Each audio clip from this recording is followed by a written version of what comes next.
Hola chicos, ¿cómo les va? Muy buenas tardes, bienvenidos al programa de Chiche. Estamos aquí esperándolo, bancándolo. Prontito va a estar acá con nosotros. Y bueno, todo el equipo hasta las 7 haciendo el programa como todas las tardes, ¿eh? Y quédense, ¿eh? Acompáñennos, que tenemos muchas cosas, muchas para estar aquí contándoles cómo viene la tarde. ¿Cómo te va, Roxana Calabró? ¿Cómo va Diego Colombres para Chiche el Wonderful Tropical de martes? Se lo dedicamos especialmente a él, que es un clásico además. 22 de temperatura, humedad 79%. Viste que estuvo lloviendo y está lloviendo muy fuerte en la costa. Paró, salió el sol. Sí. Precipitación acumulada hoy en la ciudad de Buenos Aires, 5 milímetros, pero igual en algún momento, viste, a la mañana estaba lloviendo, después salió el sol, como decís vos. ¿Cómo sigue? ¿Cuál es la tendencia? Y el chaparrón del mediodía fue fuerte. Fuerte, claro. Yo no lo vi, pero sí, me contaron. Sí, me contaron. Ahora, a tener en cuenta que el pronóstico, vieron que ayer les contamos que iba a llover todo el día, según el parte meteorológico, todavía indica la posibilidad de tormentas aisladas en lo que resta de esta tarde, este regreso de martes 21 de abril. Mañana ya sale el sol, como tuvimos hoy en algún momento, algo de sol, algún rayito acompañándonos en la tarde, pero seguirá así, mayormente nublado, con una máxima de 21 grados y ya indica mínima de 12 para la zona metropolitana. O sea, baja la mínima y empieza el frío y saber si se va a No sé si tanto como el frío, pero sí una tendencia, o sea, varios días consecutivos de 13, 12, 14, 15, ya. Es raro, el tiempo está raro. Está raro. Las máximas ¿Será las bombas que están pasando en el mundo, que todo eso que están cambiando, decís vos? Y no sé. Todo ese armamento de la capa de ozono, qué sé yo. No, me parece que son otras cosas. Lo del aleteo de la mariposa, ¿no? Que retumba o resuena en otros lados del mundo. Esto es así, el ¿no? impacto ambiental. ¿A Christian McLean le afecta la humedad? No, la verdad que no. No. Bien, no, hay cosas que no. Él es un tipo joven. Hay que bancársela. A usted le afectan otras cosas. Bueno, entonces mañana... Mañana, justo en el Día Mundial de la Tierra, así que mañana podríamos ver entonces cómo es el tema ambiental o el clima, ¿no? Para redondear estos conceptos. Entonces mañana la máxima de 21 grados, mínima de 12 ya, dejando atrás la lluvia, de acuerdo al pronóstico del tiempo por el resto de la semana, con temperaturas más otoñales. Bien. ¿Cómo anda, doctor? Gracias por venir, en principio. Se lo ve muy elegante. Se lo ve muy... pasa que hoy ejercí el voto en el Colegio de Abogados. Mirá qué bueno. Claro. Es hoy y mañana, creo. Hoy y mañana, 21 y 22 de abril. Hay mucha expectativa ahí. Hay muchas listas. Muchas listas. No, creo que son, me puedo equivocar, 4 me parece. Sí, 4 o 5. 4 listas. Hay mucha expectativa porque, claro, el oficialismo presenta un candidato que, bueno, comparado con el actual presidente del colegio, es distinto, ¿no? Es otra figura. Entonces, ahí hay bastante... ¿Y había mucha gente votando? Había gente, sí. No tengo el porcentaje, pero se veía movimiento. Bastante concurrido en la entrada también. Aparentemente hubo convocatoria, pero no tengo los resultados. Mañana seguramente entonces también se va a saber, hasta las 18 horas. Es una de las elecciones de profesionales en la Ciudad de Buenos Aires que más expectativa genera y que más atención provoca, porque claro, tiene relación con la situación del Poder Judicial, tiene relación obviamente con la matrícula y los otros colegios profesionales, los escribanos, los inmobiliarios, los otros colegios profesionales observan lo que ahí pasa, porque es una suerte de termómetro político. Y lo que yo veo atípico en otras elecciones es que es como que hubo un poquito más de difusión en el tema de la votación. Es como que se difundió más esta vez. ¿Sí?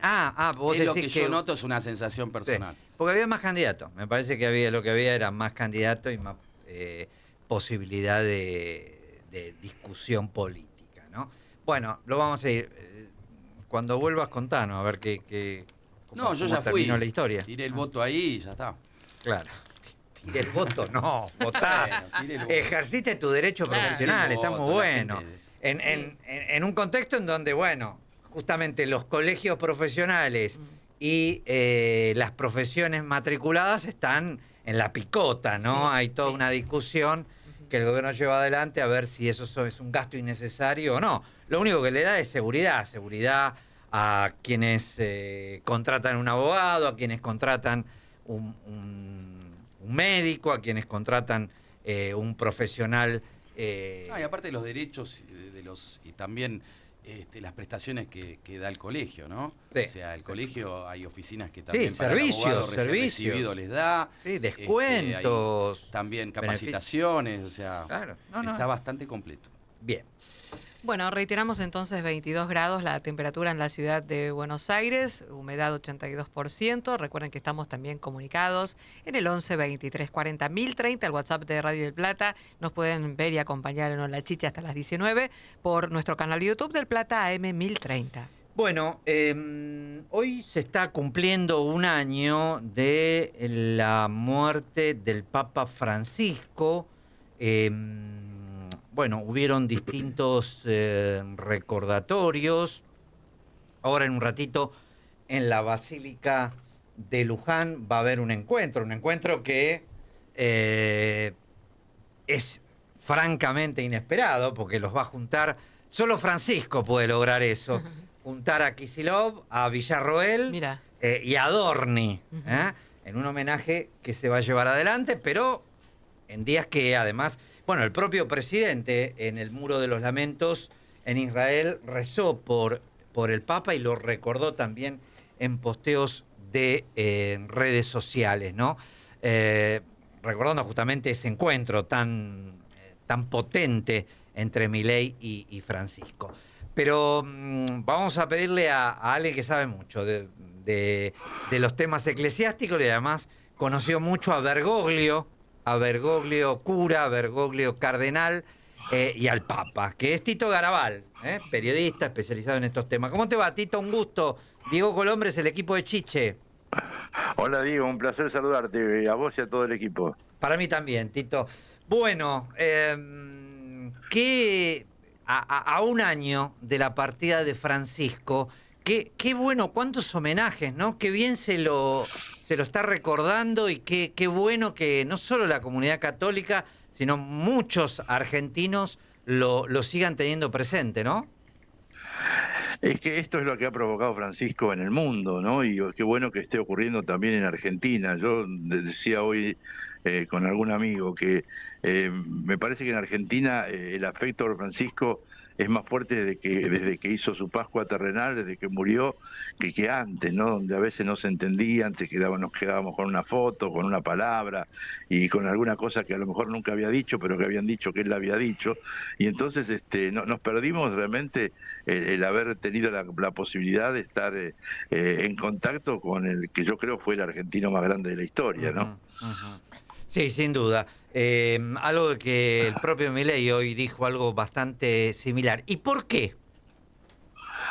Bueno, porque ser papa es sin duda ser una de las 3 personalidades más importantes del mundo, esto no hay duda, se llame como se llame, pero en este caso la ventaja de que fuera un argentino que vivió nuestra historia, que caminó nuestras calles, nuestras ciudades, nuestras provincias, que las compartió con nosotros, eso le dio también toda una impronta que hace que esa cercanía que él llevó y que él aplicó, porque digamos, una de las cosas impactantes es que Francisco nunca dejé de ser el Bergoglio que yo conocí, ¿no?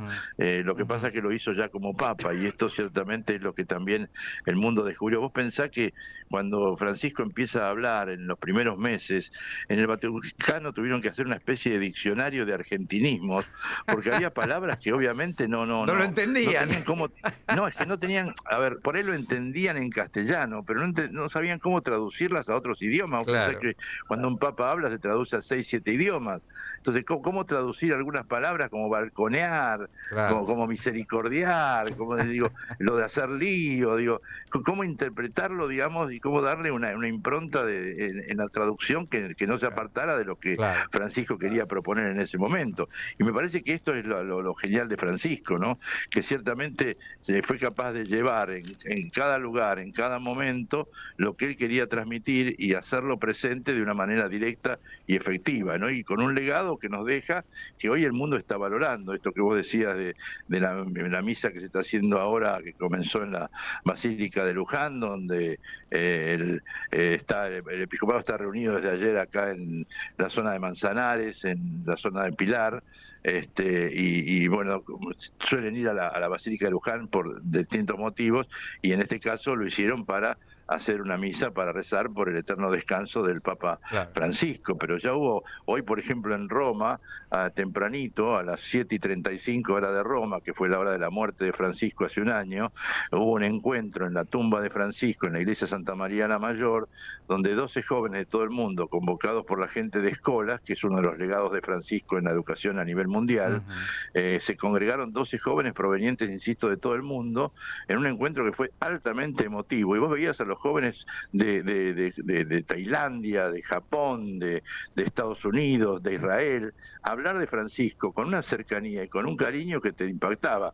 Y ahora acaba de terminar un evento también en la Casina Pío IV, en los Jardines Vaticanos, donde se presentó una película que se llama Aldeas, donde hasta dicen actúa Francisco, en realidad no actúa, pero hay cosas de él que están incorporadas en el medio de la película y cosas que de pronto no habían sido públicas y que se las fueron incorporando. Yo no la vi la película, pero es lo que me contaban, y eso se acaba de estrenar ahora, y ahora después en la Vía de la Conciliación va a haber también una especie de festival de canciones con artistas de distintos lados del mundo. Entonces me parece a mí que esto es también lo que ha provocado Francisco, un hombre que ayudó a todos a entender que Dios era para todos y que nos quiere a todos tal cual seamos, no seamos como somos, decía él, somos amados como somos, decía Francisco. Sí. Y me parece que lo que ahora nos toca a nosotros sobre todo es ver cómo asumir ese magisterio y esa enseñanza y ese legado del Papa Francisco y hacerlo efectivo en este tiempo que nos toca transitar, en la continuidad de lo que es un pontificado como el de León XIV, que yo diría tiene en lo doctrinal, en lo filosófico, el mismo camino que tenía Francisco, tal vez con otros modos, con otra personalidad, con otro estilo. Por supuesto, cada uno de nosotros tiene su propia personalidad y estilo, pero en lo doctrinal está haciendo una continuidad del pontificado maravillosa. Tito, León XIV con una fortaleza grande. Sí. No, hablabas recién del legado de Francisco, y en el plano estrictamente del gobierno de la Iglesia Católica, además se metió con temas picantes, Francisco. En eso Bergoglio hizo, fue consecuente, ¿no? Estamos hablando de cosas realmente picantes, como, sin entrar en muchos detalles, las finanzas del Vaticano, la relación de la Iglesia desde el punto de vista doctrinario con las minorías. Ayúdame, o sea, se metió en temas ríspidos, ¿no? Y le puso cierto, corregime, vos sos el que sabe acá, y le puso, creo yo, cierto límite a la doctrina que él había recibido, ¿no? Del punto de vista católico. Yo diría, no, más que límite, le dio un cauce diferente, ¿no? Es decir, él lo que propuso es una iglesia en salida.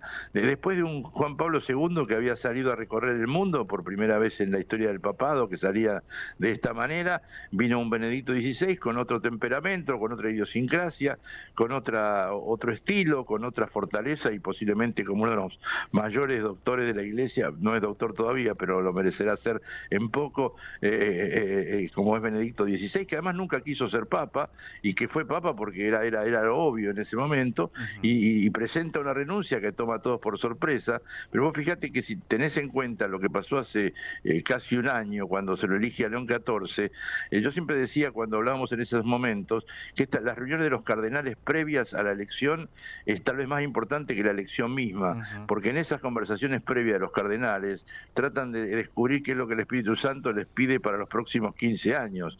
Y entonces ahí buscan quién es la persona que lo puede llevar adelante. Y cuando Francisco fue elegido, ¿cuáles eran los temas que se habían hablado previamente a la elección? Algunos de los que vos dijiste, ¿no? Era acercarse a las minorías, el atender la problemática de los curas pederastas que había atendido ya Benedicto XVI, pero lo hace con una fortaleza fenomenal, el tema del Banco Vaticano, el IOR, que ciertamente el Papa también le da toda una impronta, y hoy por hoy el Banco Vaticano es el que tiene el estándar más importante y de mayor credibilidad a nivel de Europa, y esto también es una cosa que hizo Francisco y que de pronto no se ve, no se nota, pero también se ocupó de lo que significaba el tratar de que la curia romana no fuera un lugar de contralor, sino que fuera un servicio a las conferencias episcopales, y entonces después larga el Año Santo de la Misericordia para ayudarnos a entender esto de que de Dios nos recibe absolutamente a todos y que la misericordia llega a todos, y después el sínodo de la sinodalidad para que la Iglesia aprendiera a caminar juntos, que es otro gran legado del Papa, y esto de ser una Iglesia en salida. Yo creo que esta frase es tal vez el gran legado de Francisco, ¿no? Él impone una Iglesia en salida de la cual ya no se puede volver. Tito, para tratar de entender, ¿y León XIV es continuidad o ruptura en relación a Francisco? No, yo creo que es continuidad. Mira, yo aprendí una cosa en la Iglesia, que cada papado es como un escalón más de la escalera por la cual transita la Iglesia. Y cada papado le va agregando algo, ¿no? Y vos ves cómo se ensamblan, desde lo que yo tengo más o menos memoria, desde Pío XII y lo que uno ha leído, hasta estos tiempos. Y vos te das cuenta cómo la Iglesia va buscando esos caminos nuevos, apoyándose en lo que ya transitó y mirando hacia adelante. Y esto sí, ciertamente, me parece que es un dato importante. Entonces, yo creo que León XIV es una continuidad en muchas cosas, insisto, con un estilo propio, diferente, más sereno, más meticuloso, si querés, no está bien la palabra, pero no me sale otra, más diplomático, pero que tiene que decir cosas y las dice con la claridad conceptual con la cual lo está diciendo, y lo estamos viendo, que esto ya le ha costado una confrontación directa con el presidente de Estados Unidos, pero ciertamente es un hombre que tiene un gran conocimiento del mundo, porque como superior agustino había recorrido el mundo, es un hombre que incluso cuando estuvo en Buenos Aires con Bergoglio allá por el 2006, había tenido un entredicho por temas de la congregación, pero Bergoglio tenía eso, vos podías discutir con él o no estar de acuerdo, y él te escuchaba y te atendía y trataba de buscar el punto de comunión. Y vos fíjate que a pesar de eso que había pasado, el que lo hace obispo a Prevos es Francisco, y el que lo eleva a cardenal de Francisco y lo pone en un cargo fundamental como la Congregación para el Clero. Por eso yo siempre, cuando hablaban de los papables en la última elección, yo nombraba 3 personas, y una de ellas era Prevos. La duda mía era si se iban a animar a un norteamericano, más allá de toda su impronta de trabajo en Perú, Tito, pero no dejaba de haber nacido en Estados Unidos. ¿Me esperás un minutito que tengo una información de último momento? Adelante. Último momento.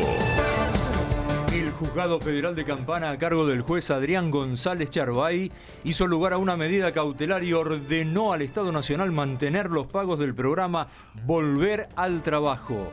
Por eso se ordenó al Ministerio de Capital Humano restituir los pagos en un plazo de 3 días y mantenerlos hasta que haya una sentencia definitiva. Radio Noticias del Plata, la radio de la verdad. Desde Buenos Aires, Argentina, en el 1030 de AM, del Plata, la radio de la verdad.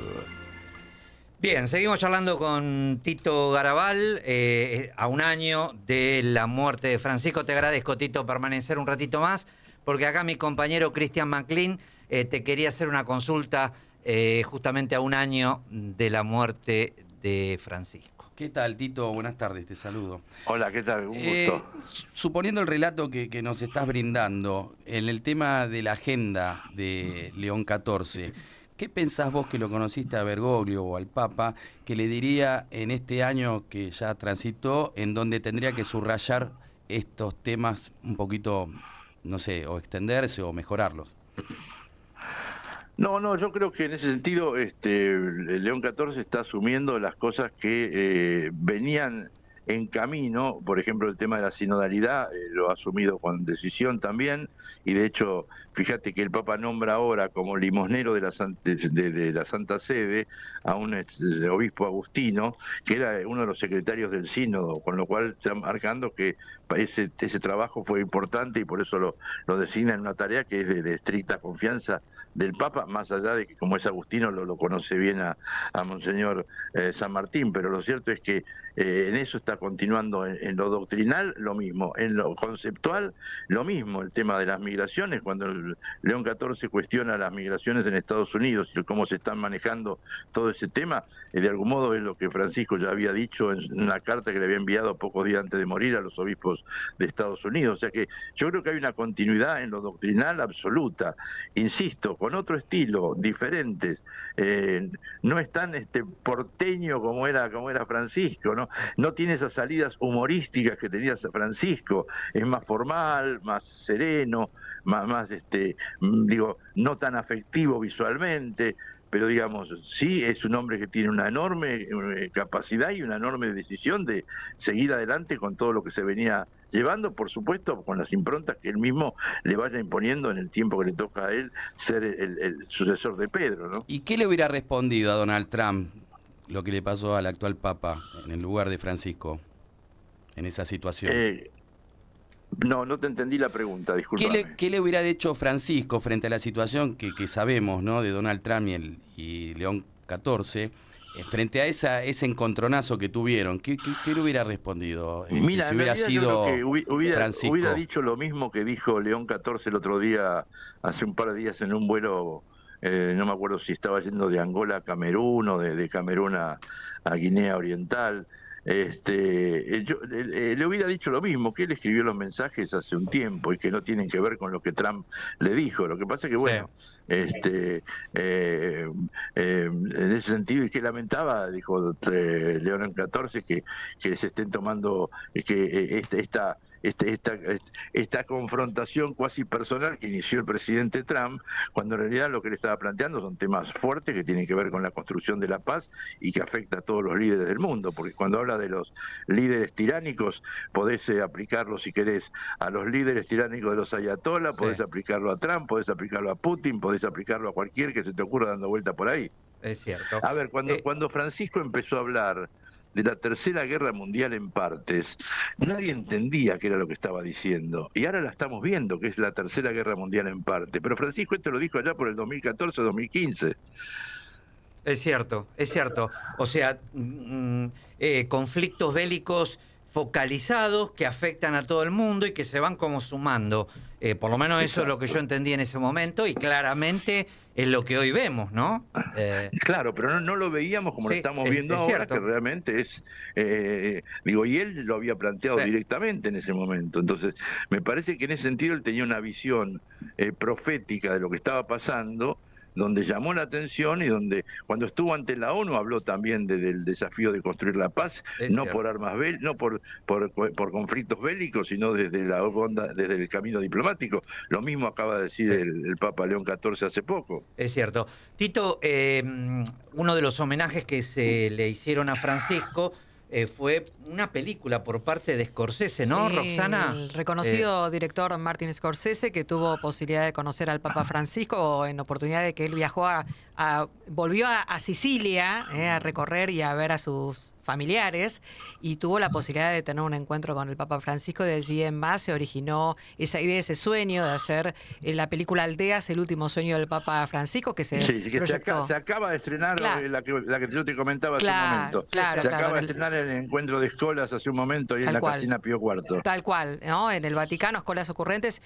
junto a ellos produjeron esta película, un movimiento educativo católico global, y allí con sus equipos fueron acompañando los recorridos del Papa. Rodaron en Italia, Indonesia, en Gambia, en Ciudad del Vaticano, por supuesto, y allí reflejando un poco lo que dice concretamente Martin Scorsese, abordar el arte, la espiritualidad y la humanidad del Papa Francisco, las visiones, ¿no? Toda esa identidad que justamente englobaba como un líder mundial, ¿no? Al Papa Francisco, y busca las raíces en eso, en la vida del Papa, ¿no? Y lo describió como un proyecto poético, fundamentalmente transformador, transformador, porque además los jóvenes cineastas también acompañaron a Scorsese en la producción y en la filmación, o sea que también eran estudiantes los Sin que duda. estaban haciendo este proyecto. Así que es realmente un mensaje conmovedor. Tito. Sí, señor. No, digo, Martínez Scorsese estuvo varias veces y siempre hablaba del Papa como una figura excluyente. Ahora, no es casualidad. Bono decía que era el líder más importante del tiempo moderno. Entonces, fíjate, hablamos de un cantante como de Bono, de YouTube, hablamos de un director como Scorsese, hablamos de distintas personalidades del mundo, y todos lo reconocían. Acá en Argentina nos costó más, pero bueno, ojalá que lo vayamos dando vuelta. Sí, sin duda. Un liderazgo que tenía distintas vertientes, ¿no? Y ahí estaba la riqueza, la calidad y la potencia de su imagen y de su figura y de su accionar. Claro. Tito, un gusto. Espero verte pronto. Creo que va a poder ser Dios este me- año. Dios mediante, espero que así sea. Te Dale. mando un abrazo grande, un cariño grande a Chiche también, con el afecto de siempre al maestro. Dale. Y para todo el equipo. A vos, Tito Garabal, periodista, especialista en los temas eclesiásticos y bueno, a propósito de una semana intensa, ¿no? Porque Claro. recordemos que el fin de semana, el sábado, se hizo esa movida de la Sí. misa electrónica Ujú. con esa 150.000 personas impresionante y todos estos homenajes que Y las se misas en el reiteran. mundo, ¿no? Hoy, Sí. así que... Reiteramos, ahora ya comenzó la misa en la Basílica de Luján Ujú. y confirman que la vicepresidenta Victoria Villarreal no se va a hacer presente. En principio ella no se hizo presente, sí parte del gabinete del gobierno, entre ellos el jefe del gabinete, Manuel Adorni. 17:30 minutos, reiteramos el estado del tiempo en la ciudad, 22 grados, humedad, 80%, el cielo algo nublado, si bien todavía el pronóstico indica alguna posibilidad, 70, aparte no es poco, 70% de probabilidad de tormentas en lo que resta de este día martes. Vamos a ver si finalmente continúa el buen tiempo. Para mañana No mínima vaya, de... Para mí ya no, pero bueno. Yo digo lo que dice el pronóstico. Sí. Igual después cuando quieras hablamos también de la situación de los trabajadores Dale. del servicio meteorológico que van a hacer un paro y apagón informativo el viernes. Atenti, no vamos a tener los datos del tiempo, a ver cómo nos manejamos. Y bueno, confirma entonces para el día de mañana la mínima de 12 y máxima de 21 grados. Bueno, continúa esta ola de amenazas en colegios secundarios ante la posibilidad de que jóvenes vayan con armas y cometan situaciones de violencia, ¿no? Como ya ha ocurrido. Es un fenómeno nuevo, no solo las comunidades educativas, sino el resto de la sociedad empieza a mirar con preocupación. En Santa Fe especialmente se han repetido algunos hechos. Acá en la Ciudad de Buenos Aires, en un colegio privado, creo que hoy también hubo una amenaza en un colegio de Belgrano. Y en la provincia de Buenos Aires comenzaron a trabajar el tema con un protocolo, que es lo que todos dijimos en el arranque, Sí, bueno, en algún ¿qué hay momento que hay que hacer? hacerlo, claro. O sea, lo tiene que hacer la cabeza, ¿no? Justamente cuántas veces Chiche dice cuando hay una noticia que después se repite, ¿no? Sí, Cuando hay una violencia Y- por y más en un este tipo- femicidio o algo que es como que es el efecto de cascada, ¿no? Sí, hay un efecto espejo. Bueno, vamos a charlar con Alberto Sileoni, fue ministro de Educación en la provincia de Buenos Aires, en La Nación, para en principio cómo abordar este tema y cómo no afectarse, ¿no? Porque la primera sensación, que era lo que hablábamos los otros días, era, bueno, esto genera un poco de temor, genera dudas Sí. en los papás, en los otros chicos, en la comunidad esta que se vio afectada. Los chicos no quieren volver Claro, tienen a miedo, clases. sí. O sea, se empieza a dar toda una situación que hay que ver cómo se aborda, cómo se trata y cómo se acompaña por parte de los adultos, pero fundamentalmente del Estado. Bueno, ahora sí está en línea Alberto Sileoni. ¿Cómo te va, Diego Colombres? El equipo de Chiche, gracias por atendernos. ¿Qué tal, Diego y equipo? ¿Cómo les va? Bien, bien, muy bien, un gusto escucharte. Bueno, en principio, menos mal, ¿no?, que algunos estados, algunos gobiernos se metieron en el tema, ¿no? La provincia de Buenos Aires empieza a elaborar una suerte de protocolo. Según tu criterio, ¿qué es lo que hay que contemplar frente a una situación así? Yo creo que la provincia, la ciudad, Mendoza y buena parte de las provincias ya están trabajando mucho. Esto, Diego, no es un problema argentino, es un problema regional también y es un problema planetario. Macron está instando a prohibir las redes a cierta edad, a prohibirlas por falta de transparencia en los algoritmos, dicen ellos. Claro, en España Entonces, ya hay alguna, claro, sí, ya hay alguna prohibición. medida en ese sentido, ¿no? Ujú. sí, pero ya no se trata del celular en el aula, es que no lleguen los chicos a determinada edad a estar en las redes. Las redes es un lugar, es un territorio absolutamente opaco, sin reglas, sin normas, que me parece que es lo que está complicando esta situación. Ya no es San Cristóbal, el tema de Santa Fe hace pocos días, San Cristóbal, un pequeño pueblo de 17.000 habitantes, la investigación va para el lado de una comunidad digital, con eje en una comunidad que se llama de crímenes verdaderos, que exaltan matanzas que han ocurrido. Ayer se cumplió un aniversario de la matanza de Columbine en Colorado, Estados Unidos, que es como un parteaguas, Diego, en términos de la violencia en la escuela. Ahí hubo 15 muertos, 2 estudiantes, un profesor, los 2 perpetradores que se suicidaron.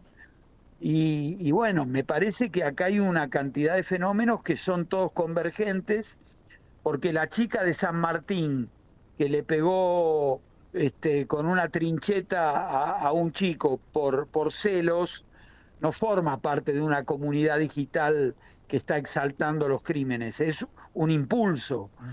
Entonces, se está avanzando, se está abriendo un frente que ya no es solo amenazas con armas, hay mensajes virales, hay desafíos peligrosos, hay contenidos falsos, sobre todo eróticos, que se hacen con inteligencia artificial. Bueno, evidentemente la hiperconectividad, la naturalización de ciertas prácticas digitales hacen que haya una cuestión que ya dejó de ser, perdón la expresión, la jodita de que llamo que hay una bomba en la escuela para liberarme del examen. Ya es otra cosa esto que estamos viendo, y tiene una gravedad muy alta, y que me parece que las escuelas, las provincias están reaccionando como se debe, cada una con su estilo, pero avisando que esto es un delito federal, que tiene sanciones, que son muy graves. Justamente. Y me parece que lo que hay... y me parece que... Sí, perdón. No, justamente el tema de las sanciones. ¿Cuál sería la sanción, no, para que sea una sanción ejemplificadora? Porque si bien estás diciendo de que tiene que ser una sanción imponente, grave, pero ¿qué sanción se le da a un menor en esta situación, no? Como para que no se repita. Lo que pasa es que es una sanción que ya escapa a la sanción pedagógica de la escuela. Es una sanción... La expulsión. Que tendrá... No, pero independientemente de eso, que puede serlo, es una sanción en donde interviene un juez. Claro, penal. Penal, si matas a alguien, por eso. obvio. Pero no, está bien, pero el tema de las amenazas, justamente, porque si no se va a seguir repitiendo, entonces los chicos saben que no les va a pasar nada y lo siguen haciendo, ¿no? No, me parece que todos los protocolos, el de la provincia de Buenos Aires y otros, están hablando de la gravedad de los hechos. Y por supuesto, la sanción más grave en materia educativa es que un chico tenga que dejar una escuela. Claro. Esto es posible que ocurra. Ahora, también acá quiero incorporar un elemento que es el de la corresponsabilidad. No es solo la escuela, es la familia también. Los chicos pasan menos del 20% de su tiempo en la escuela. Hay familia, hay la privacidad del hogar. Ustedes recuerdan la serie Adolescencia, donde el papá perplejo decía, pero si mi hijo no sale de casa. Bueno, no sale en la tradicional forma física de salir, pero está todo el día fuera de tu casa en las redes. Y si hay algo que tiene la hiperconectividad y las redes, es la opacidad, es que no hay reglas, es que se se lanzan videos virales y se exaltan algunas tragedias y hay ahí un efecto contagio. Claro. Los que saben de esto, los investigadores, le dan mucho valor al efecto contagio, que es algo que viraliza y que en algún sentido complica mucho más la situación. Ahora, Alberto, en el mientras tanto, ¿no? Siempre nos pasa lo mismo, ¿no? Estamos tratando de pensar cosas a mediano y largo plazo, tratar de pensar lo mejor posible, pero en el día a día hay que resolver el aquí y el ahora, ¿no? Se ha resuelto, por ejemplo, que los chicos vayan con carpetas o con bolsas transparentes. En algunos colegios se han puesto policías en la puerta. Digo, saliendo de esta situación, también hay miedo entre los compañeros, en los lugares, por ejemplo, en el colegio de Santa Fe, donde ocurrió este episodio terrible, y en los padres. ¿Cómo trabajar en esos dos niveles? Aquí y ahora, digo, ¿no?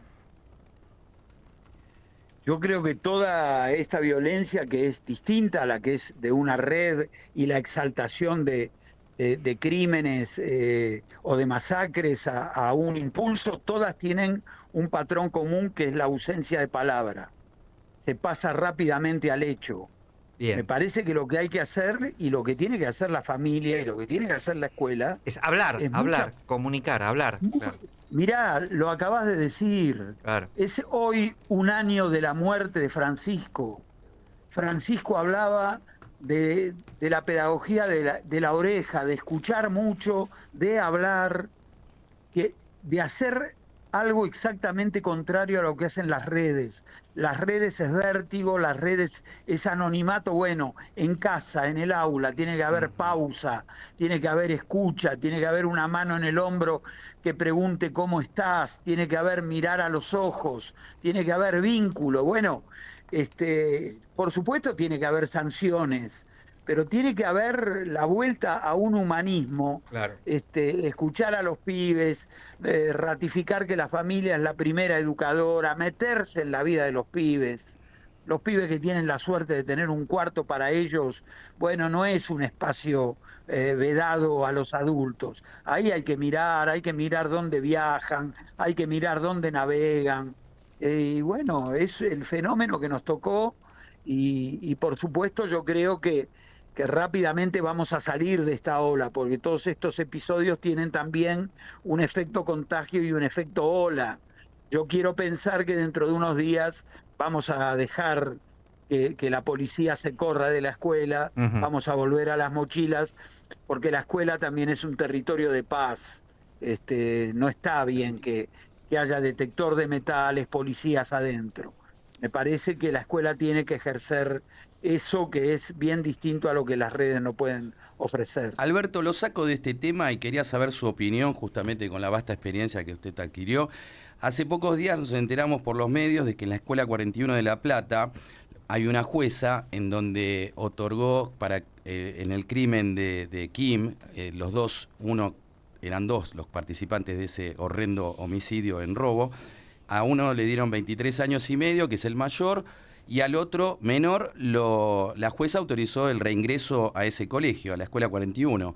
Bueno, los chicos, los padres se reunieron, es como que no están yendo. ¿Qué opinión tiene al respecto? ¿Qué se hace en esa situación? Hoy, Diego, me parece que no podés dejar a un pibe sin escolaridad.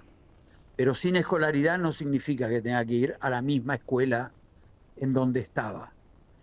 Ahí te sentás con la familia, se sientan las autoridades y puede haber ocasiones, y esta puede ser una, en donde ya un pibe, una piba, no tenga más lugar en una escuela. ¿Por qué? Porque ofendiste a un par, porque ofendiste a un docente, porque agrediste. Bueno, no te dejamos, no te decimos andate a la esquina, porque eso es peor. Te decimos, mirá, cerca de tu casa hay estas escuelas para que elijas. A mí me parece que hay ocasiones en que un alumno o una alumna tiene que dejar la institución porque es más sano para él y es más sano para la misma institución. Bien. Alberto, siempre es un gusto charlar contigo. Seguramente vamos a retomar en otro momento porque el tema va a seguir. Te mando un abrazo fuerte, ¿eh? Gracias, Diego. Un saludo. Alberto Sileoni, exministro de Educación, bueno, a propósito de la situación de las amenazas en los colegios. 17:43 minutos, reiteramos 22 grados la temperatura, humedad 80% y el cielo algo nublado. Juicio por Maradona, declara Giannina, la hija del 10 en el juicio en la segunda sesión de la etapa oral y pública, y está hablando ahora con los periodistas en vivo, la escuchamos. Bueno, nos vamos a organizar, Caro. Perdón por la Estuvo desprolijidad. 4 horas y media, Giannina, hablando. Hay un enjambre de periodistas en este momento en la puerta de los tribunales. A ver si la escuchamos. Bastantes idas y vueltas con los abogados, con algunas cuestiones más de fondo que... Está, obviamente, está declarando. Giannina habló allí como testigo, contó los últimos días de Maradona, luego de su internación, y bueno, tuvo un cruce con Luque, uno de los médicos tratantes. Y al principio muy tranquila. Ahí la escuchamos. El que dice la verdad viene con tranquilidad. Después me sentí hostigada, me sentí muy mal. Me sentí que me faltaron el respeto, que estuve un montón de horas ahí y sin embargo no sé si no escuchaban bien o qué es lo que pasaba, pero me reiteraban preguntas que yo sabía respondido. Giannina, dijiste haberte sentido manipulada en su momento por Luque y Kosachev. ¿Lo ratificás aquí? Sí. ¿Por sí. qué? Por todo lo que sucedió después, por todos los chats que salieron, por cómo se hablaban entre ellos. Dejaron en evidencia que a nosotros nos decían una cosa y que después entre todos ellos se decían y hacían otras cosas. ¿Vos confiaste y te arrepentís? Sí, lamentablemente sí. ¿Sentís que el abogado de Luque te faltó el respeto? un poco la audiencia? Sí, horrible. Dos horrible. veces, una vez le hablaste indirectamente, una vez a Luque y una vez al abogado, doctor Francisco Neto, por cosas que dijeron ellos que no te gustaron. Sí, ¿Te sentiste un poco agredida por Neto? sí. Horrible, me sentí muy mal. ¿Tenés miedo que la defensa de los imputados intenten embarrar la cancha en este segundo juicio por cómo están planteando? No, yo creo que hay un montón de cosas que ya están explícitas y que me venga a negar el audio donde habla en forma despectiva o que me venga a negar el audio donde me dice de la internación domiciliaria, Luque, en ese grupo que teníamos. Hay cosas que están sobre la mesa. En un momento dijiste haber sentido bronca, sobre todo cuando se pasó un audio. ¿Por qué? Coméntanos. Porque es lamentable, es horrible escuchar no solo cómo se dirigían a nosotras, sino cómo se dirigían a mi papá, cuál era todo el manejo que ellos tenían y la directiva con la que llevaban algo a cabo, porque ahora me mostraron un chat donde Pomargo le exige a Luque que yo no me lo lleve a mi casa. Y yo estaba viviendo otra cosa, completamente otra cosa, desde Pomargo hasta Luque.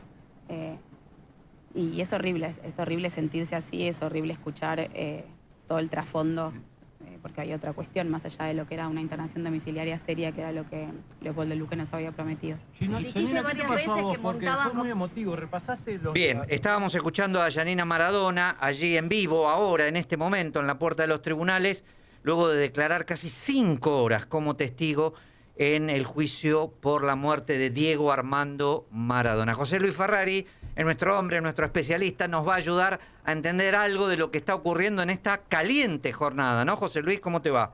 Buenas tardes. Buenas tardes. Caliente jornada de testigos que cuentan lo que se enteraron por los medios, porque a mí hay algo que resulta llamativo en las hijas de Maradona, independientemente de que se puedan molestar de porque las personas que cuidaban a Maradona hablaban de él de la manera que hablaban. Eso es una cuestión personal. Claramente, en vida del padre no promovieron acción judicial alguna para tomar bajo su responsabilidad el cuidado del padre, que lo requería, pero tampoco quería que las hijas lo cuidaran. Así que bueno, es cierto. Ahora, después de muerto, todo el mundo se acuerda del muerto. La asistencia letrada que tienen las hijas en cabeza de mi amigo el doctor Burlando, dicen de que a Maradona lo mataron. Ya está el fiscal que es quien acusa por el Ministerio Público, dice de que se dio una improvisación en el cuidado de Maradona. Esto que quiere decir de que va seguramente al final del juicio va a acusar por un homicidio culposo o por una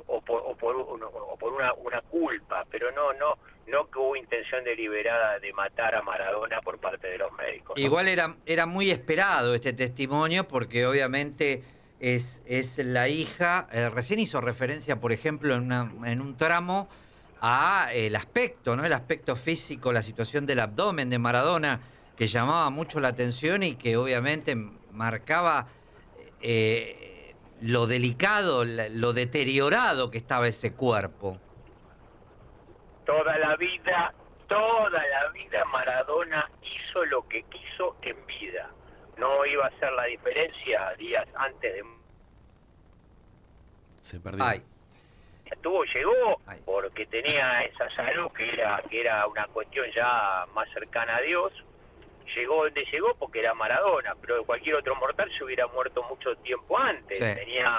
Tenía una patología de base complicada. Recordemos que cuando estuvo internado en Uruguay estuvo muerto. Claro. Que todo lo que viene después es anécdota. Che, José Luis, me llama mucho la atención cómo van tirando audios de WhatsApp en el juicio, me parece que va a ser la gran vedette, ¿no? Los videos, todo el soporte tecnológico en relación a conversaciones y a intercambios privados entre las partes que hoy están enfrentadas por cada uno defender lo que cree en su verdad, ¿no? Claramente no había un médico que coordinara el tratamiento a seguir por Maradona, pero quienes firmaron su externación fueron de la clínica después de la operación, fueron Hanna Maradona y Leopoldo Luque, el doctor Luque, que no fue quien lo operó.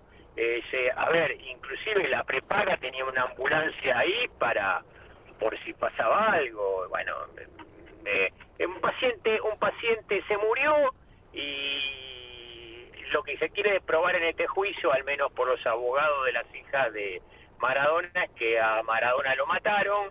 El fiscal empezó con eso, pero a medida que se va recolectando la prueba se va dando cuenta que se va quedando huérfano, ¿no? Que acá la vedette del juicio va a ser el informe médico que hicieron el cuerpo médico de peritos, que va a determinar de que al no estar tratado convenientemente, independientemente de la patología que traía de base, era altamente probable que Maradona muriera, ¿no? José Luis, te mando un abrazo. Gracias, a vos, José Luis Ferrari, nuestro hombre de los tribunales, nuestro otro abogado de cabecera, porque el primero es Cristian McLean, que lo tenemos acá presente. No, yo la parte son distintas rubros. Sí, claro, es penal, vos haces otra rama. 9 minutos para las 6 de la tarde. Así es. Ya venimos, no se vayan. Baja la temperatura y todo cambia de color. Estamos en otoño. Del Plata. La radio de la verdad. Linda en el pasado. Linda en el presente. Linda para siempre. Buenos Aires, la ciudad más linda del mundo. Estancia Don Ramón, tradición familiar. Encontrá los mejores cortes de carne vacuna envasados al vacío para tu familia. Estancia Don Ramón, siempre la mejor calidad y las mejores promociones. Visítanos en Jerónimo Salguero 1836 en Cava. En Instagram, @tienda Estancia Don Ramón. Estancia Don Ramón, tradición familiar.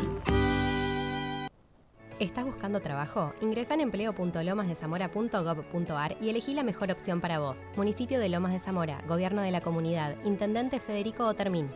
¡Telequino Bacán! ¡Sumate! 450 millones de pesos, más un viaje a Río de Janeiro, un auto 0 kilómetro. Y si esta semana te toca a vos... Telequino, Telequino, Telequino. El 99% de los incendios son causados por el hombre. No desafiemos el fuego. Si ves humo o fuego, llama al 0800-888-38-346 o al 911 o al 100. Instituto de Seguridad y Convivencia, Ministerio de Seguridad, Gobierno de la Provincia de Córdoba. Hacer para crecer. La pasta del domingo, la alegría y el aroma pomarola en la cocina. Porque si es molto, molto bene. Molto, siempre junto a las familias argentinas. No pagues de más. Vení al supermercado mayorista y minorista PPP. Te esperamos en Avenida General Pedro Díaz 290 en Villa Tesey. De lunes a sábados de 8 a 18 y los domingos de 9 a 14. Mira todas las ofertas en nuestro Instagram @mayoristappp. Supermercado mayorista y minorista PPP. ¿Más barato? Imposible. حبيبي يا نور العين يا ساكن خيالي عاشق بالي سنين ولا غيرك فدالي حبيبي 17:54 minutos.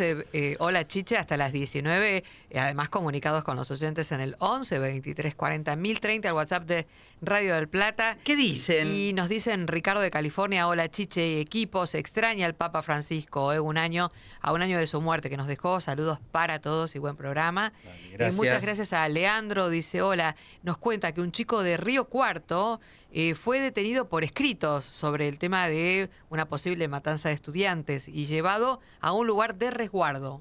Claro. Esto ocurrió entonces en Río Cuarto, así que nos acerca esa información a propósito de lo que hablábamos recién con el exministro Silione, ¿no? Claro, lo que pasa es que después los chicos los compañeritos tienen miedo, Claro. los papás no saben qué hacer, y los colegios, cada uno va tomando distintas medidas que no se terminan de contener, de que Claro. no terminan de hablar la situación. Pero Este es el problema. Pero aparte el objeto de la amenaza, ya se sabe que donde hay una amenaza hay una evacuación, la gente se va, no se queda. Y claro, un Todo protocolo eso, para ver si es cierto lo que está pasando, ahí ya mismo te interrumpe las actividades, ¿no? Sí. Bueno, vamos con uno más. Dale. Patricia dice: Chiche querido, que estés bien, te esperamos. Nos dice: tuvimos 2 años conectados a los estudiantes encerrados. Claro, ahí entraron en ese contacto con la hiperconectividad, ¿no? Con el tema de la pandemia, sin duda. Aceleró mucho los pasos Sí. este tema. Chiche tiene razón, cada vez que lo contamos, se replican casos, y es cierto, recién lo comentaba Diego también, y nos dice: de los docentes no hablan, esto no es de hoy. El docente está desprotegido y angustiado. Yo sí sabía, o sea, a mí lo que me parece es que prohibir el uso de redes me parece que no. Ya se vino y se impuso la red. Parece que no. Incluso para tareas educativas también, Se ¿no? impuso. Lo que pasa es que, bueno, acá, de acuerdo a las investigaciones, tiene que encontrar quién es el responsable y, bueno.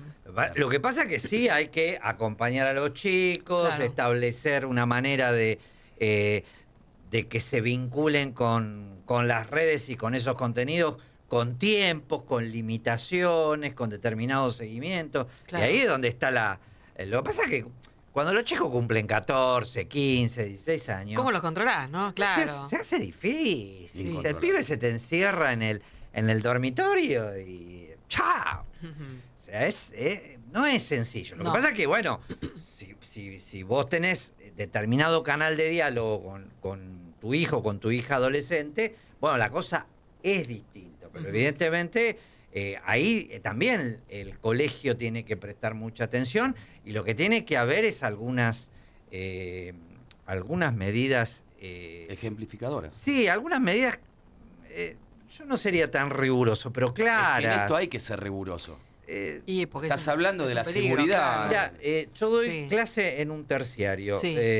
Roxana también es docente.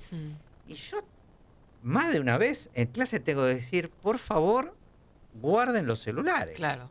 Y estoy hablando de alumnos de 22, 23, 24 años. Sí, grandote. No estamos hablando de un Claro. pendejo de 15.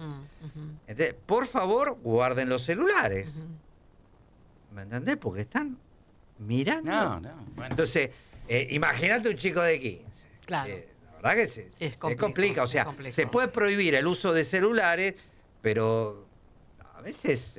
Es que acá no es el uso, es la amenaza. Sí, sin duda, sin duda. Tal cual, tal cual. ¿Recordamos la manera de contactarnos? Sí, recuerden 11 23 40 1030 el WhatsApp de la radio y también toda la actualidad en nuestro canal de YouTube del Plata AM 1030. Bien. En un ratito vamos a estar hablando de lo que ha ocurrido a propósito de la tregua que está proponiendo Estados Unidos. Estamos hablando del conflicto de Medio Oriente, allí en el marco de la visita del presidente Milei a Israel. Obviamente la posición de la Argentina genera, por lo menos genera algunos cuestionamientos, genera algunas dudas. En un ratito también vamos a estar ampliando sobre lo que ocurre en el Congreso a propósito de 3 proyectos que el gobierno ha presentado para avanzar con la gestión de gobierno. Uno de ellos es la llamada ley hojarasca. Quieren sacar 70 leyes que consideran que son gasto improductivo, que el propio Estado financia con fondos públicos actividades que no son, cree el gobierno, esenciales. Después está el proyecto de las PASO y la situación de los universitarios. Dentro de la ley de hojarasca, allí afecta en parte algunos fondos de la administración pública estatal del Estado que hoy está en paro. En un ratito también vamos a estar hablando de eso. Y, bueno, lo que tiene que ver con el mundo del espectáculo, que Nayara Vecchio, nuestra compañera, nos va a ampliar en un ratito. Todo eso... Sí, después de las noticias, porque ya llega Daniel Fernández. Presenta Maxi Consumo, el supermercado mayorista donde siempre ahorrás algo más. Radio Noticias del Plata, la radio de la verdad. 6 de la tarde, temperatura en Buenos Aires 22 grados 2 décimas, humedad 80%.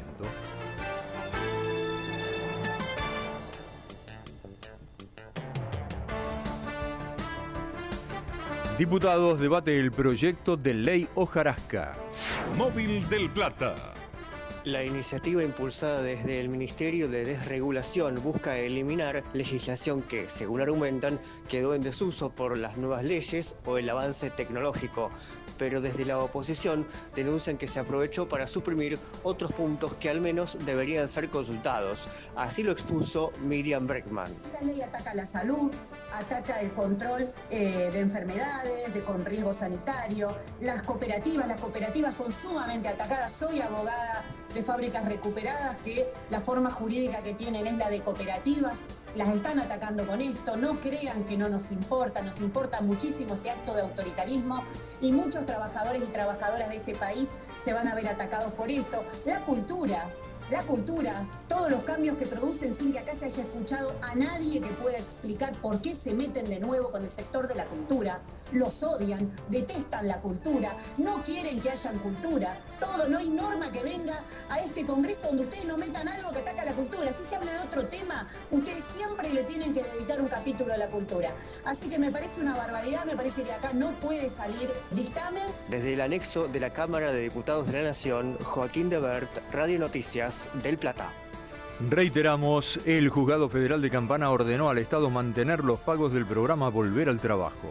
La decisión del juez Adrián González Charbay fue tomada en una causa iniciada por un grupo de beneficiarios que denunciaron que el corte del programa los dejaba sin un ingreso clave para cubrir necesidades básicas. El juez consideró que se trata de personas en situación de vulnerabilidad y que suspender el beneficio sin una alternativa equivalente afecta derechos fundamentales. En la resolución le ordenó al Ministerio de Capital Humano restituir los pagos en un plazo de 3 días y mantenerlos hasta que haya una sentencia definitiva. Cielo algo nublado en Buenos Aires, viento del oeste a 4 km por hora, temperatura 22 grados 2 décimas. Radio Noticias del Plata, la radio de la verdad. Maxi Consumo siempre te da algo más. Y ahora, mucho más. Aceite de girasol Marolio Molto 900 centímetros cúbicos, 2.699,90. Abejas Marolio 340 gramos, 399,90. Maximizate y ahorrá de verdad. Maxi Consumo. Para más información y condiciones o limitaciones aplicables, consulten www.maxiconsumo.com. Desde Buenos Aires, Argentina, en el 1030 de AM, Del Plata. La radio de la verdad.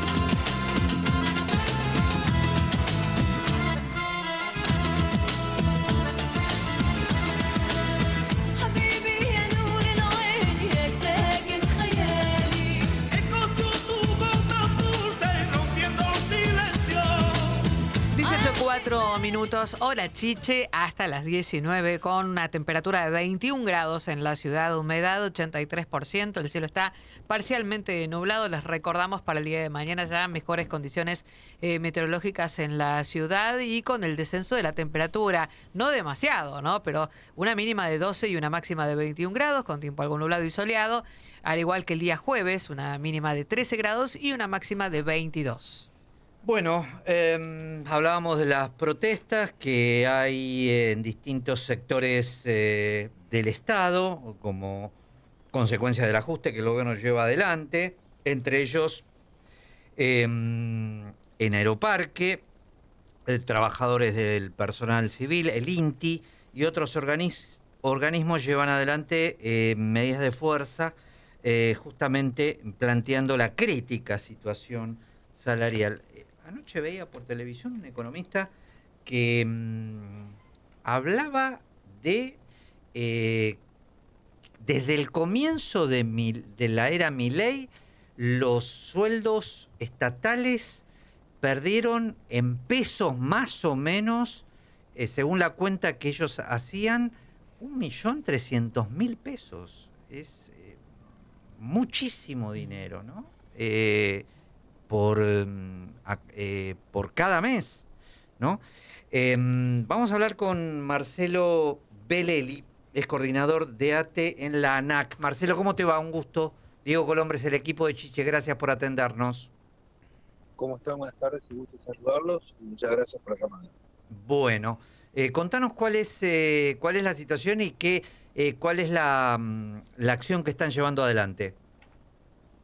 Bueno, el día de hoy una jornada de lucha de ATE nacional, es decir, de todo el Consejo Directivo Nacional de ATE en todo el país. Se lleva adelante distintos tipos de acciones, movilizaciones, asambleas, radios abiertas y distintos tipos de actividades para poner en visibilidad pública la situación que vos describís ahí en tu introducción. La pérdida de poder adquisitivo en el Estado es significativa, sumado al hecho del desfinanciamiento que sufren organismos públicos en materia de capacidades operativas y el desguace e intento de despidos que hay también en muchas de las áreas del Estado Nacional, como el Servicio Meteorológico, como el INTI que vos enunciabas recién, y todo eso en el marco de una ideología de la motosierra que hoy por hoy está claro que no sabemos dónde nos lleva, porque no hay una reestructuración del Estado planificada de un Estado diferente que contenga necesidades que tenga que contener desde una perspectiva distinta a la que nosotros consideramos, ¿no? Lo que hay es una motosierra y creen que bajo esa ideología ellos pueden captar un electorado conservador que estigmatiza al laburante del Estado. Yo creo que eso ya pegó la vuelta y hay una revalorización del laburante del Estado y ojalá que se pueda consumar para que la sociedad quede interpelada de que este modelo de ajuste no sirve, no cierra y la economía como está planteada hoy por hoy está claro que el laburante del Estado no es el problema ni el inconveniente. Vos pertenecés a un organismo especialmente sensible, ¿no? Como es la autoridad civil en materia de vuelos aéreos comerciales. ¿Cuál es la situación allí? Bueno, nosotros somos parte de un organismo, como decís vos, sensible, que tiene que ver con la seguridad aérea. Nosotros capacitamos, fiscalizamos, habilitamos distintos actores de la industria aerocomercial del sector privado, de las compañías aéreas, y además brindamos servicios como la sanidad aeronáutica, el servicio de extinción de incendios y el control terrestre. Hoy por hoy nosotros tenemos una cuestión inédita que nos pasó en el mes de enero. Tuvimos un acuerdo de incremento salarial que 2 horas antes de ser acreditado en nuestras cuentas, nuestras cajas de ahorro, fue la orden de Schwarzenegger de tirarlo para atrás. De ahí arrancamos un proceso de negociación para tratar de resolver el problema hasta el 18 de marzo, fecha en la cual convocamos un paro de actividades.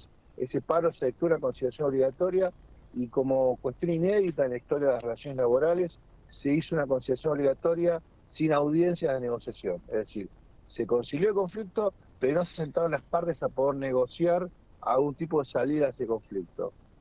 Cosa que es inédita en las relaciones laborales. Los abogados laboralistas nos dicen, nunca sucedió de que se concilie un conflicto, pero que no se cite a las partes mediante una audiencia con la Secretaría de Trabajo como rector para poder ordenar el conflicto. Bueno, eso no sucedió y estamos en esta situación donde hoy concluimos en un paro general una jornada de lucha general de ATE Nacional y que seguramente la primera semana de mayo iremos a un paro específico a los trabajadores de la ANAC. Bien, Marcelo, ¿esto es el inicio de jornadas de protestas o por ahora queda en la huelga de hoy?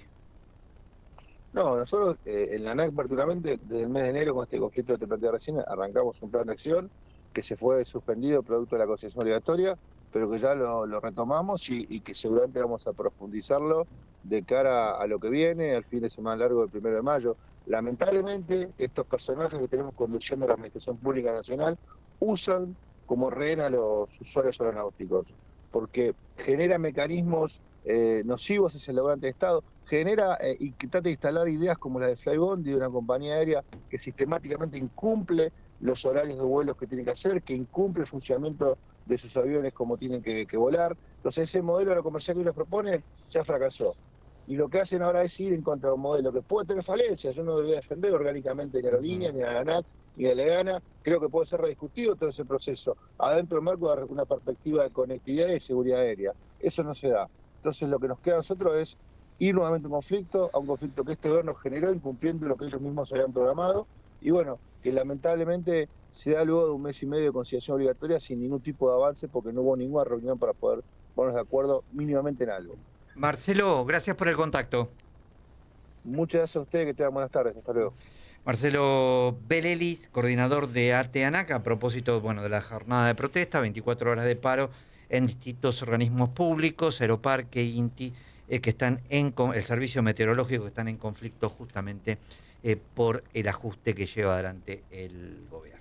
18:11 minutos, reiteramos 21 grados la temperatura en la ciudad de Buenos Aires, el cielo está algo nublado, nos comunicamos en el 11 23 40 1030, el WhatsApp de la radio y en vivo en nuestro canal de YouTube del Plata AM 1030. Hoy, se produjo el sepelio de Luis Brandoni, allí en medio de la lluvia, fue muy conmovedor. Ahí en la Chacarita, ¿no? Sí. Exactamente. Sí.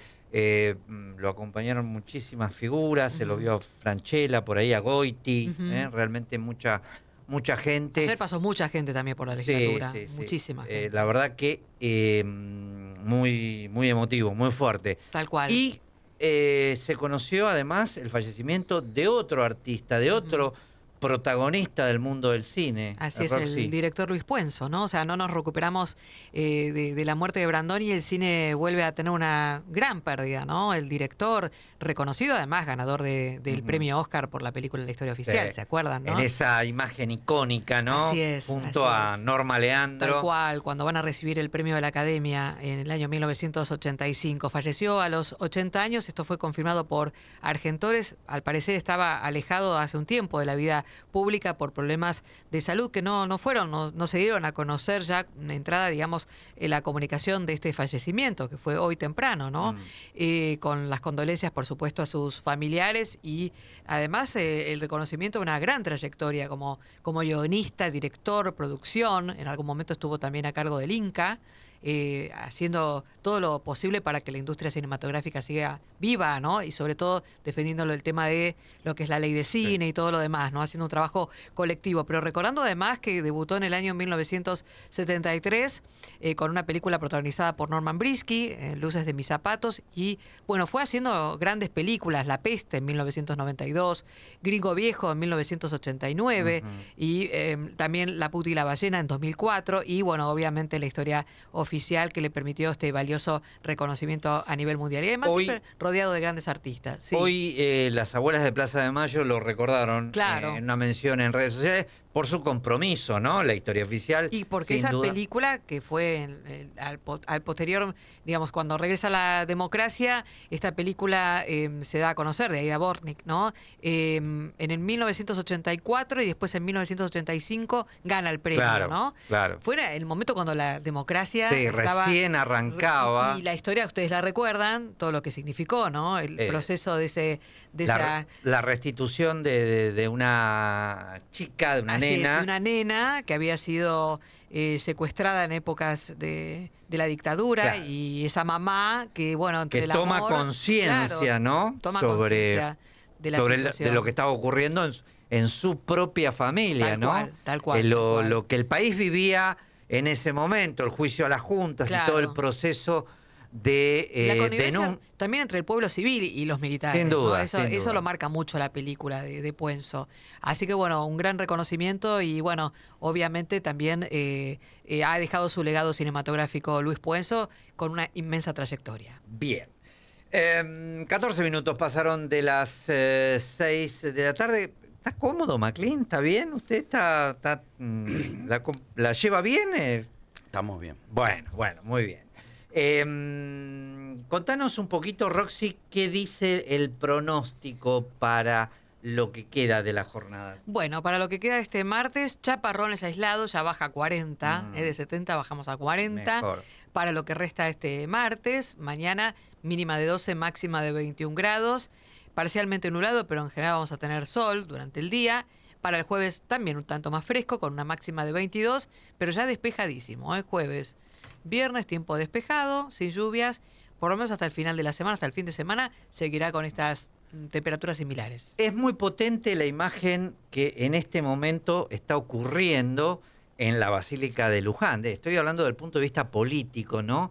Hace mucho tiempo que no se ven tan cerca hombres del gobierno y de la oposición. Estoy hablando del homenaje a Francisco que se está llevando adelante en una misa en este momento. Luján, ¿no? Exactamente, en el que en la primera línea está el jefe del gabinete, Adorni, Manuel Adorni, cruzado, flanqueado por las denuncias y la investigación judicial a la que está sometido. También está Santilli y a metros nomás, claro, en la misma primera fila, pasillo de por medio, en toda iglesia hay 2 hileras de banco donde los feligreses se sienten, está Axel Kicillof.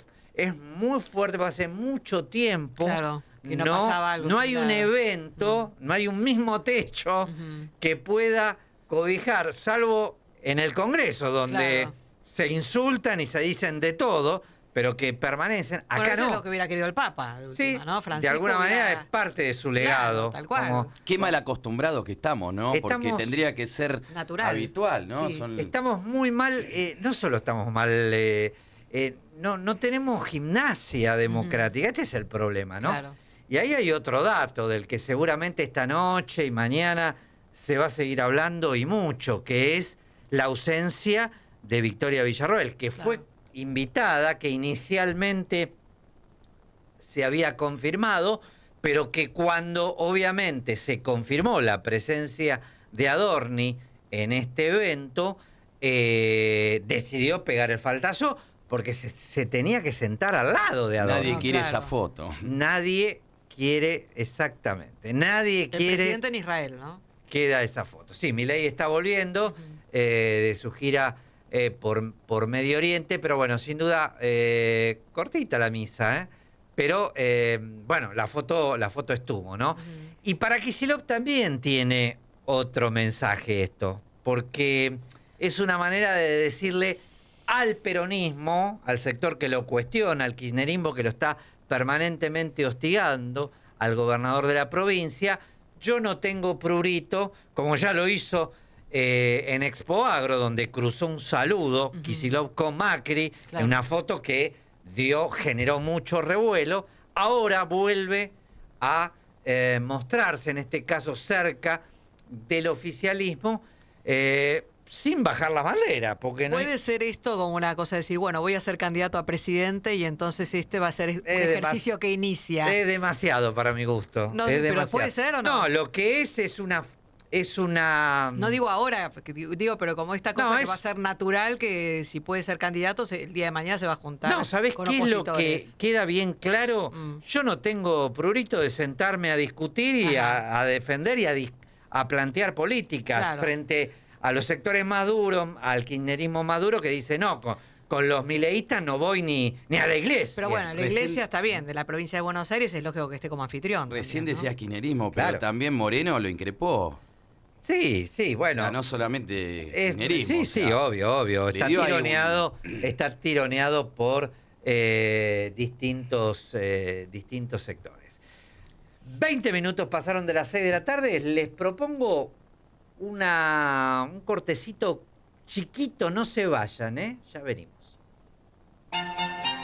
Cambiamos de estación, pero seguimos siendo los mismos. Siempre con vos. Viví el otoño en Del Plata. La radio de la verdad.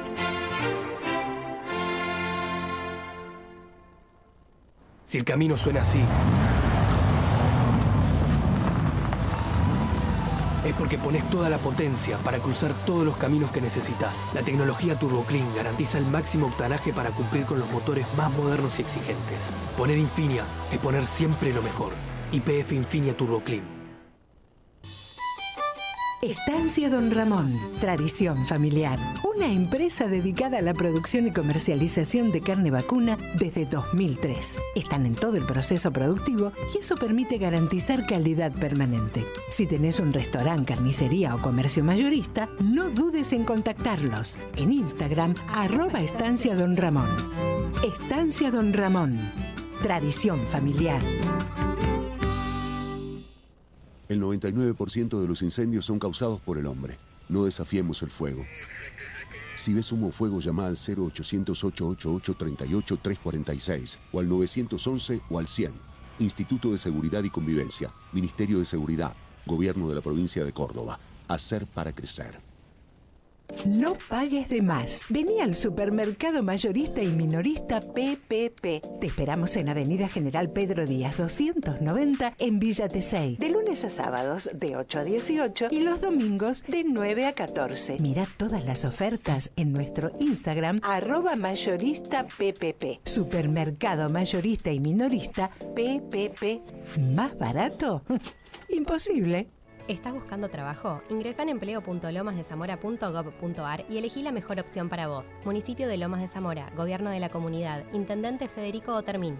La tarde en Del Plata es más agradable. Quédate en la 1030. Hay programas a tu medida. Del Plata, la radio de la verdad.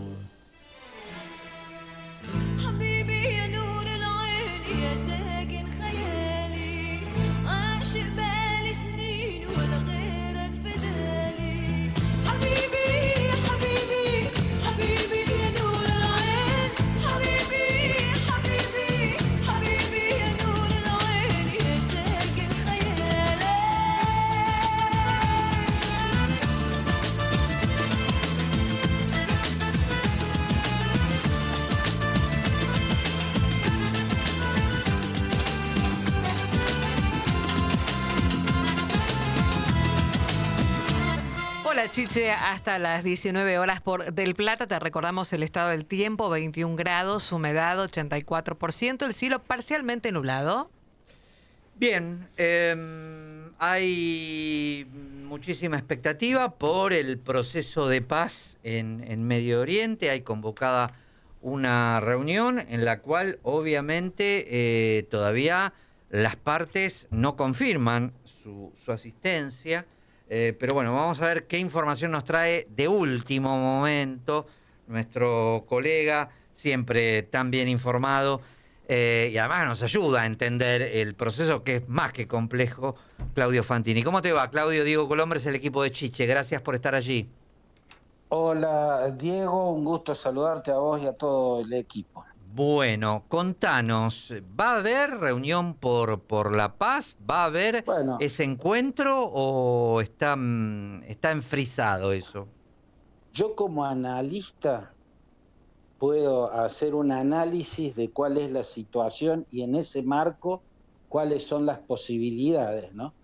Claro. No soy cronista, no tengo las informaciones de último momento, pero en el panorama tal cual ha sido en las últimas horas, lo que hay es más voluntad de negociar, de que haya una negociación por parte de Pakistán, ¿no? Que es el escenario, ¿no? Y el mundo tiene puestos los ojos en Islamabad, como rara vez ocurre, y además por los problemas económicos que está generando esta guerra, y además porque Pakistán está siendo un instrumento de China para presionar contra este conflicto, por el daño económico que está ocasionando a potencias como China, que dependen en gran medida del petróleo y del gas que reciben desde Irán. Por eso necesitan que esto se termine. Claro.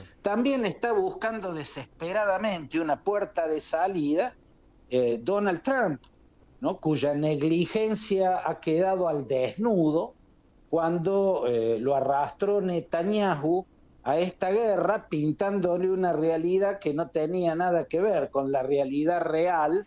Entonces lo que Trump anunció que duraría 2 o 3 semanas y sería parecido a un paseo por el parque, terminó siendo un extravío en el laberinto del Minotauro, claro, y no sabe cómo salir de ahí.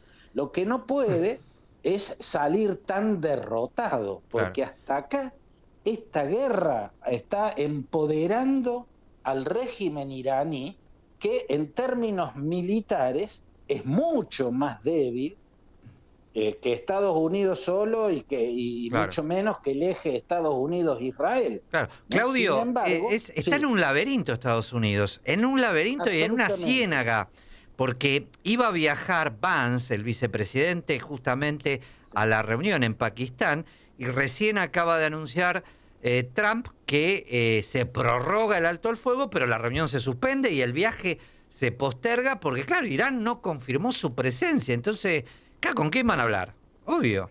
Ahí estás viendo, Diego, que el más ansioso porque esa negociación se haga es Donald Trump, ¿no? Y acá el que muestra ansiedad es el que está perdiendo. Si vos estás ganando, si vos sentís que a vos la guerra te está favoreciendo, que estás mejor posicionado que tu enemigo, no mostrás ansiedad por ponerle fin rápido. Claro. Ahora, Claudio... Ahora, lo increíble, Diego, es la negligencia,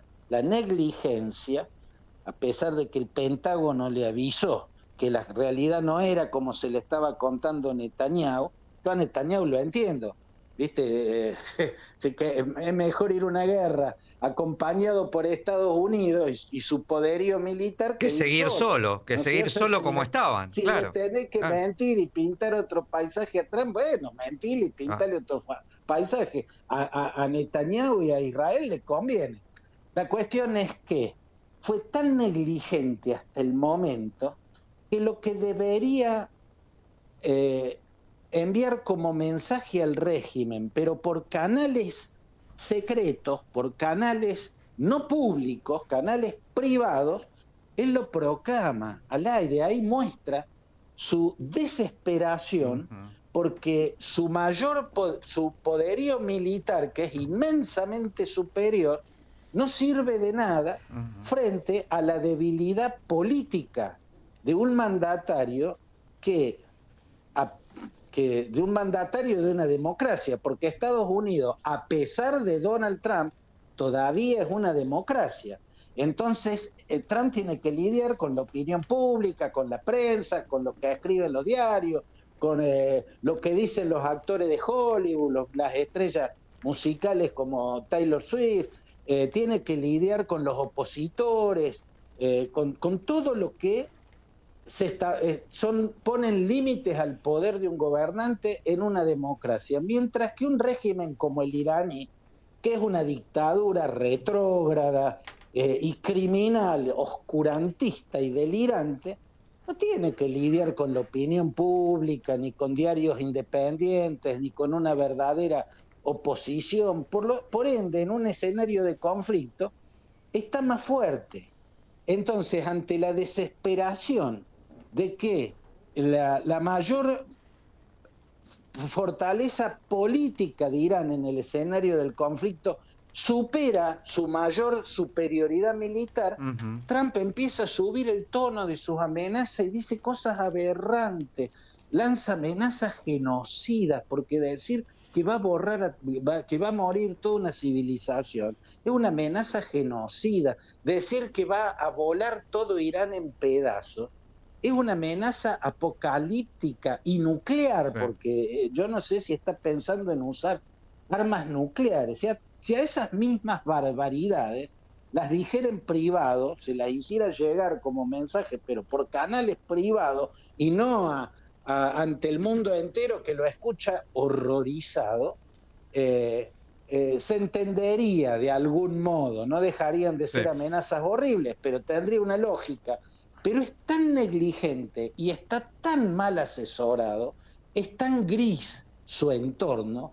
Un personaje como J.D. Vance es una muestra de esa opacidad tremenda, una negligencia obtusa. Claudio. El secretario de Defensa, escúchenlo al secretario de Defensa, es más oscurantista que los ayatolas. La otra vez se mandó un discurso diciendo que esta es una guerra santa en la que ellos van por la victoria de Cristo. Santo Dios, ¿cuál es la diferencia con lo otro de mente del chiismo duodecimano? ¿No? Bueno, en todo eso él está derrotándose a sí mismo, Donald Trump. Por cierto, Diego, esto puede cambiar en cualquier momento porque mañana puede haber un bombardeo de una intensidad que puede doblegar lo que queda del régimen, pero hasta ahora lo que estamos viendo, el que está ansioso por ponerle fin a esta guerra es Donald Trump. Bueno, no el régimen. ¿Ves? Ahí me das, o sea, por ahí iba a ir, en este sentido, que Trump hasta ahora pareciera elegir esta variante negociadora que no funciona porque Irán está corriendo el arco, o sea, no confirma la asistencia. Ahora, más allá de que la opción es esta, la del bombardeo que termine con el régimen, lo que ocurre en los hechos es que el conflicto se extiende y esto también perjudica a Estados Unidos. Absolutamente, el régimen no, porque es un régimen, una teocracia oscurantista, medieval, una cosa delirante. Es como que se hacen fuertes ellos en esa... Pero, por supuesto, se alimentan de las amenazas que negligentemente hace pública Donald Trump, mostrándose como un monstruo ante el mundo. Es tan negligente lo que están planteando, Netanyahu también. Netanyahu fue lo más funcional que podía encontrar jamás, ¿no? Para posicionarse ante el mundo y satanizar a Israel. Y en esto también calculó mal Netanyahu, también calculó mal. Nunca, desde que nació ese régimen delirante y criminal, cuando lo que creó Khomeini, Ruhollah Khomeini en 1979, desde que nació, nunca había tenido tanto apoyo internacional como el que le está dando esta guerra. Clarísimo. ¿No? Porque es una guerra ilegal, una guerra negligente, mal planteada, y porque Trump dice atrocidades públicamente. Bien. Bueno, Claudio, seguro vamos a seguir charlando porque siempre tu aporte nos ayuda a entender la complejidad de este tipo de guerras. Te mando un abrazo, estamos en contacto. Bueno, un abrazo grande, Diego, un saludo a toda su audiencia. Gracias, Claudio Fantini, analista internacional. A propósito de las idas y vueltas, ¿no?, que está ocurriendo con la posición negociadora que Estados Unidos intenta llevar adelante, pero que Irán obviamente va también haciendo su propio juego en este intento de negociación, en donde además Israel es el tercero de los actores preponderantes que no deja de continuar la guerra, pero que también obviamente esa posición le genera un costo interno a su gobierno que debe ir mensurando con mucho cuidado. Un escenario por demás complejo y el que nadie quería, ¿no? Empezando por Europa.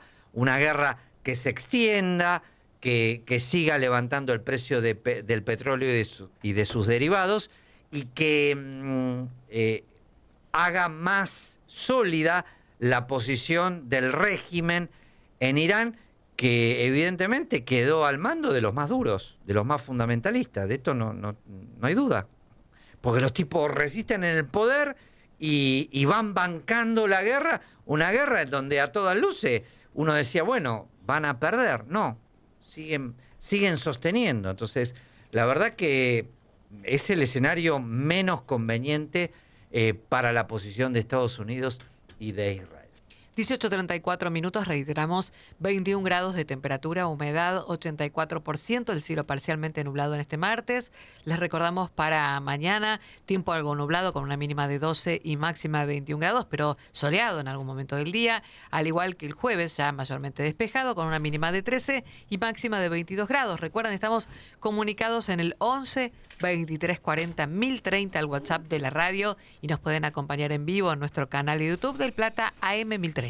Bueno, anoche veía en la televisión un economista prestigioso planteando como una vertiente, como una discusión en el gobierno incipiente respecto de un Caputo, un ministro Caputo, que cree que hay que empezar a, mejorar algo los sueldos, tratar de poner un poco de economía, un poco de plata en la economía, a ver si se genera la reactivación, y un sector más duro, encabezado por Sturzenegger, pero muchos creen que Milei también está de ese lado, diciendo hay que redoblar el ajuste, hay que seguir con la motosierra, hay que bancar los trapos para que la inflación baje, y después, en todo caso, vendrá el año que viene, año de elección, la posibilidad de hacer esta mejora en la economía. Vamos a ver qué opina Juan Enrique, es economista, y a ver cómo la ve. Juan, ¿cómo te va? Diego Colombre, del equipo de Chiche. ¿Cómo estás, Diego? Un placer. Un saludo a Chiche, que se mejore, ¿no? Dale, gracias. Sabés que te escuchaba atentamente lo que decías, ¿no? Pero queda claro que con este gobierno no va a haber ninguna mejora. ¿Vos decís?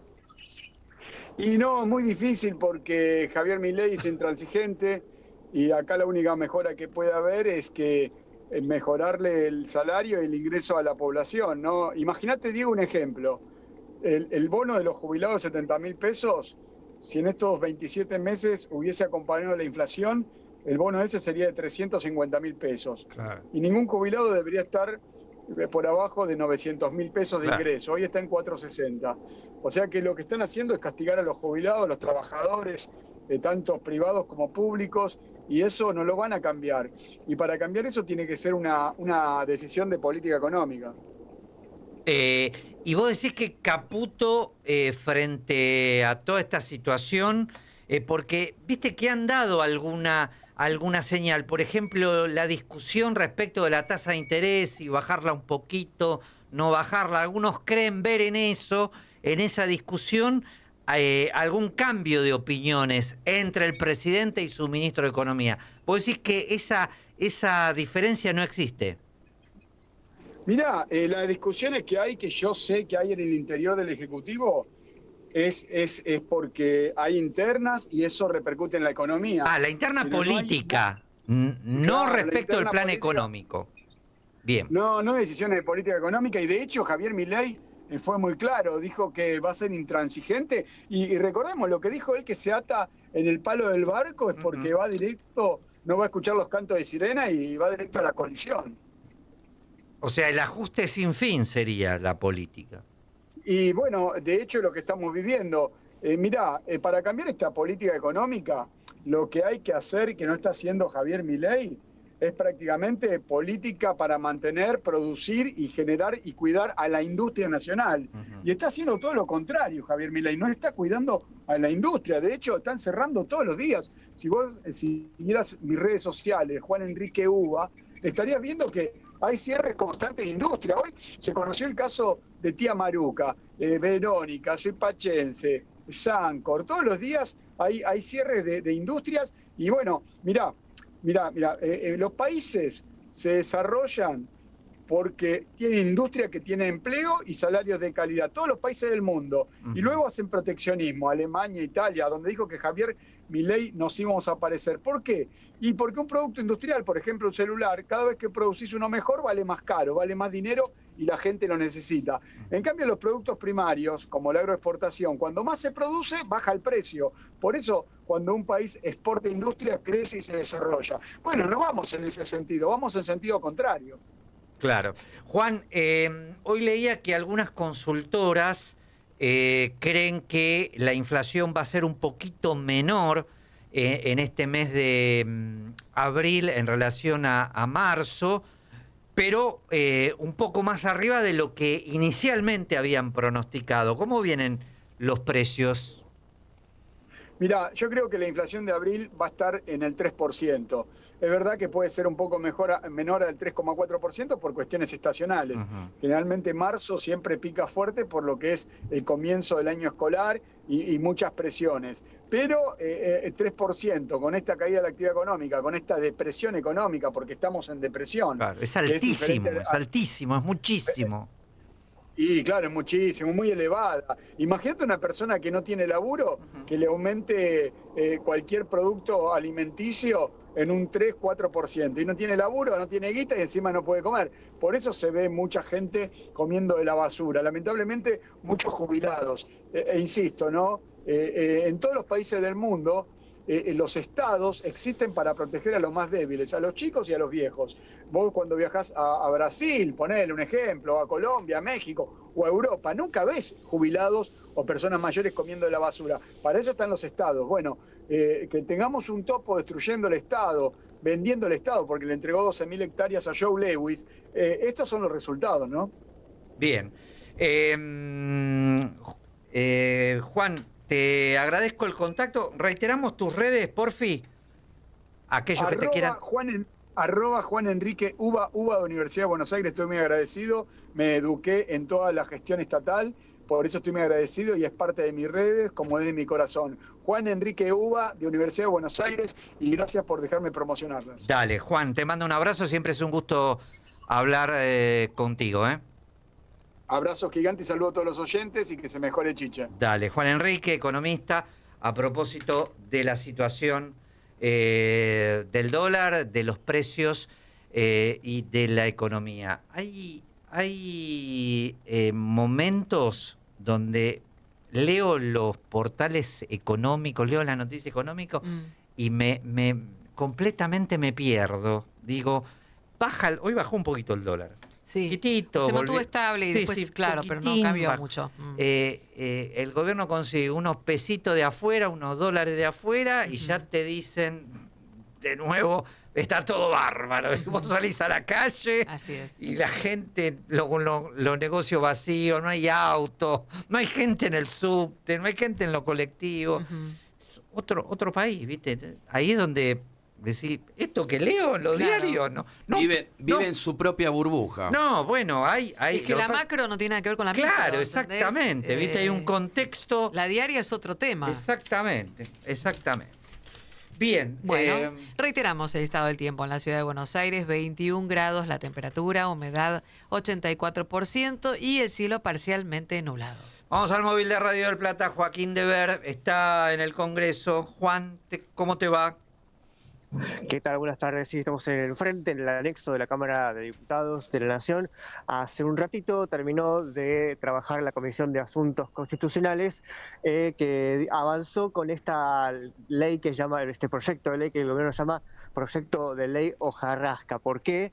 Porque trata de eliminar algunos artículos que, según argumenta el oficialismo, leyes que quedaron en desuso por el paso del tiempo, porque hubo nuevas leyes que la actualizaron o porque simplemente quedan viejas. Por ejemplo, había una pena contra los azotes a este nivel, una ley que estaba vigente que hablaba de penas contra los azotes, por ejemplo. Bueno, para poner un ejemplo de leyes viejas que el gobierno quiere eliminar, pero bueno, en el medio las polémicas porque había algunas leyes, algunos artículos que eran un poco más sensibles, entonces se llegó a un cierto acuerdo en algunos puntos para que esta ley... El macrismo, ¿no, Joaquín? El macrismo ahí jugó bastante a negociar algunas de esos aspectos, fundamentalmente algunas leyes que con fondos públicos financiaban alguna actividad parlamentaria o alguna actividad estatal que el gobierno entendía que era un gasto innecesario.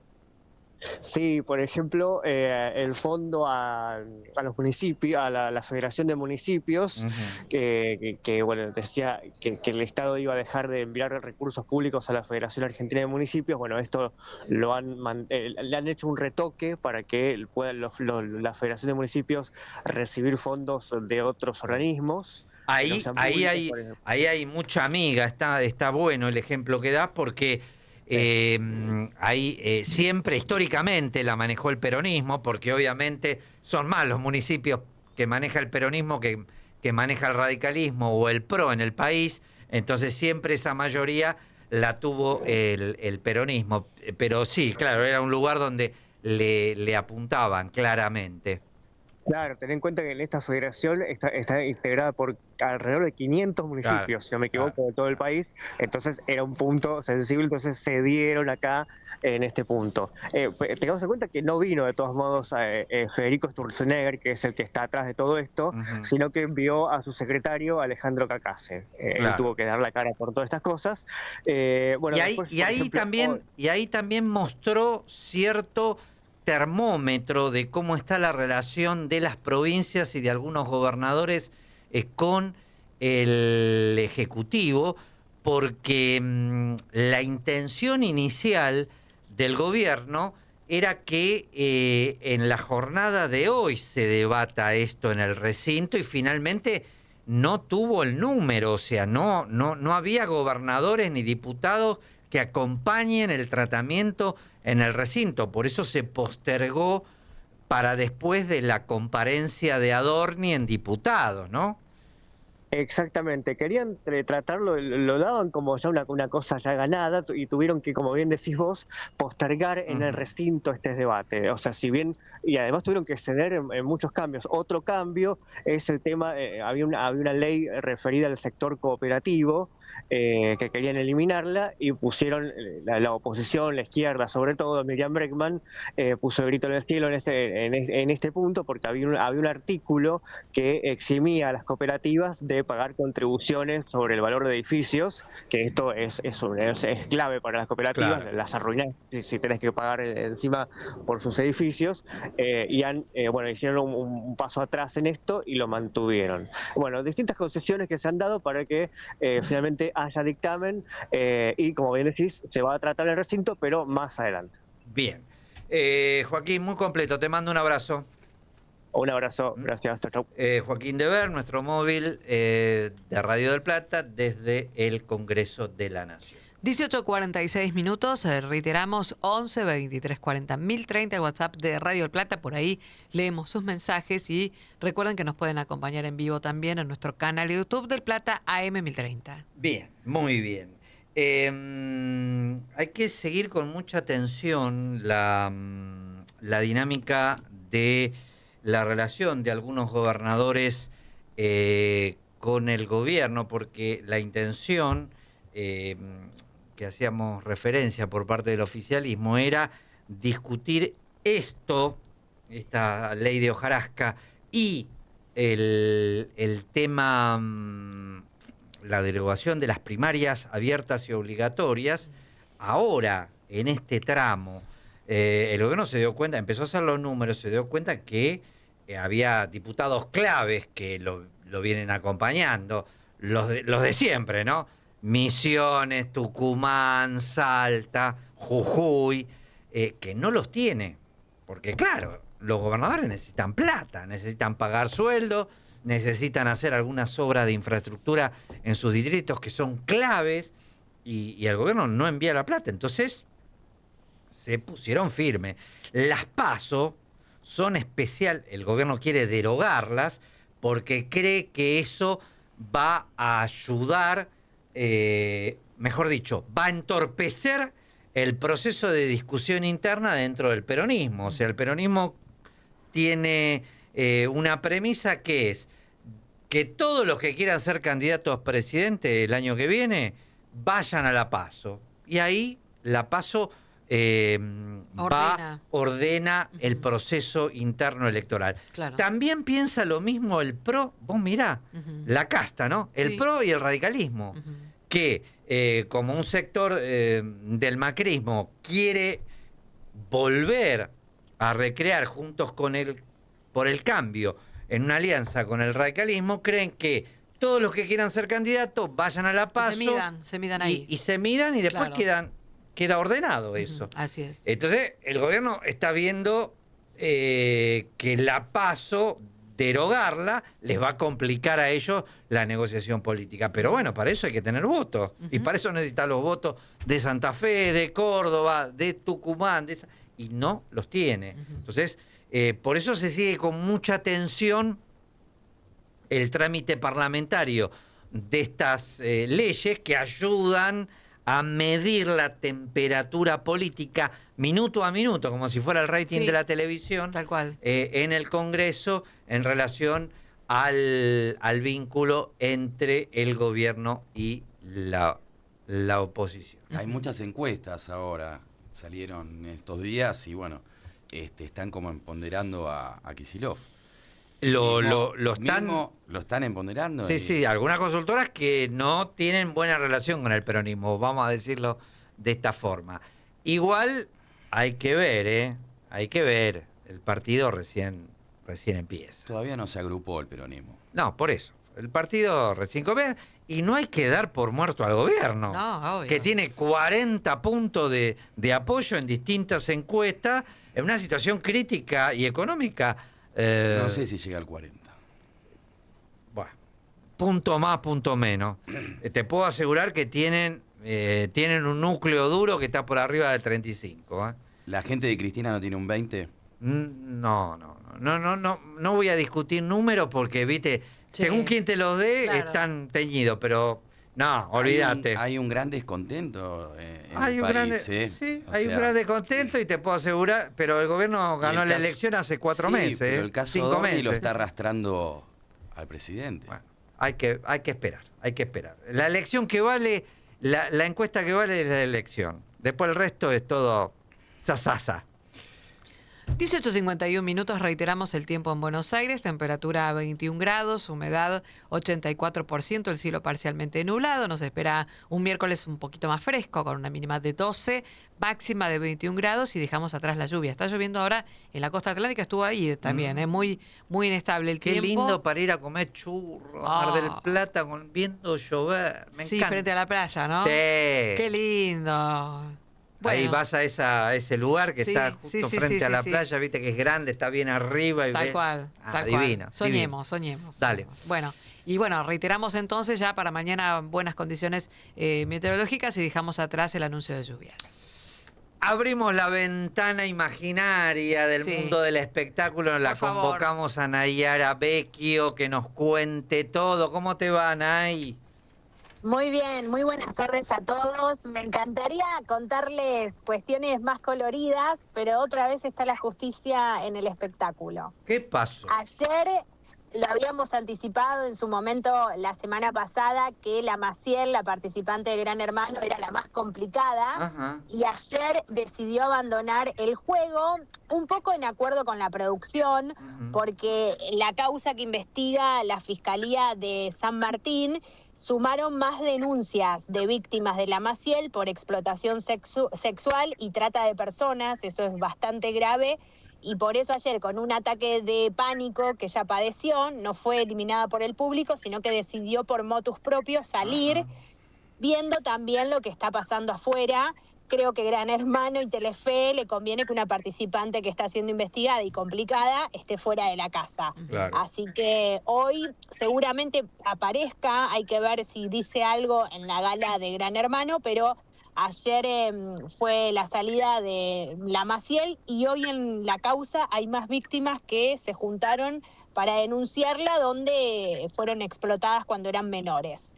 Así que mientras que Andrea del Boca es se gravísimo, prepara... es gravísimo. Son hechos aberrantes, son delitos muy, muy duros. Muy graves. Y la verdad que no, está bien que no se frivolice más de lo que ya se ha frivolizado y que, bueno, el proceso se dé fuera de con la que está señalada, fuera de la casa, no fuera de la tele, para que la... Claro, ella decía, tengo que estar con mi familia, pero además le empezó a jugar en la cabeza algo opuesto, extraño, al haber tenido el apoyo supuestamente del público para que ella se quede en la casa, le jugó en contra, ¿no? Es como que dijo, ¿qué está pasando? No entendía bien qué pasó.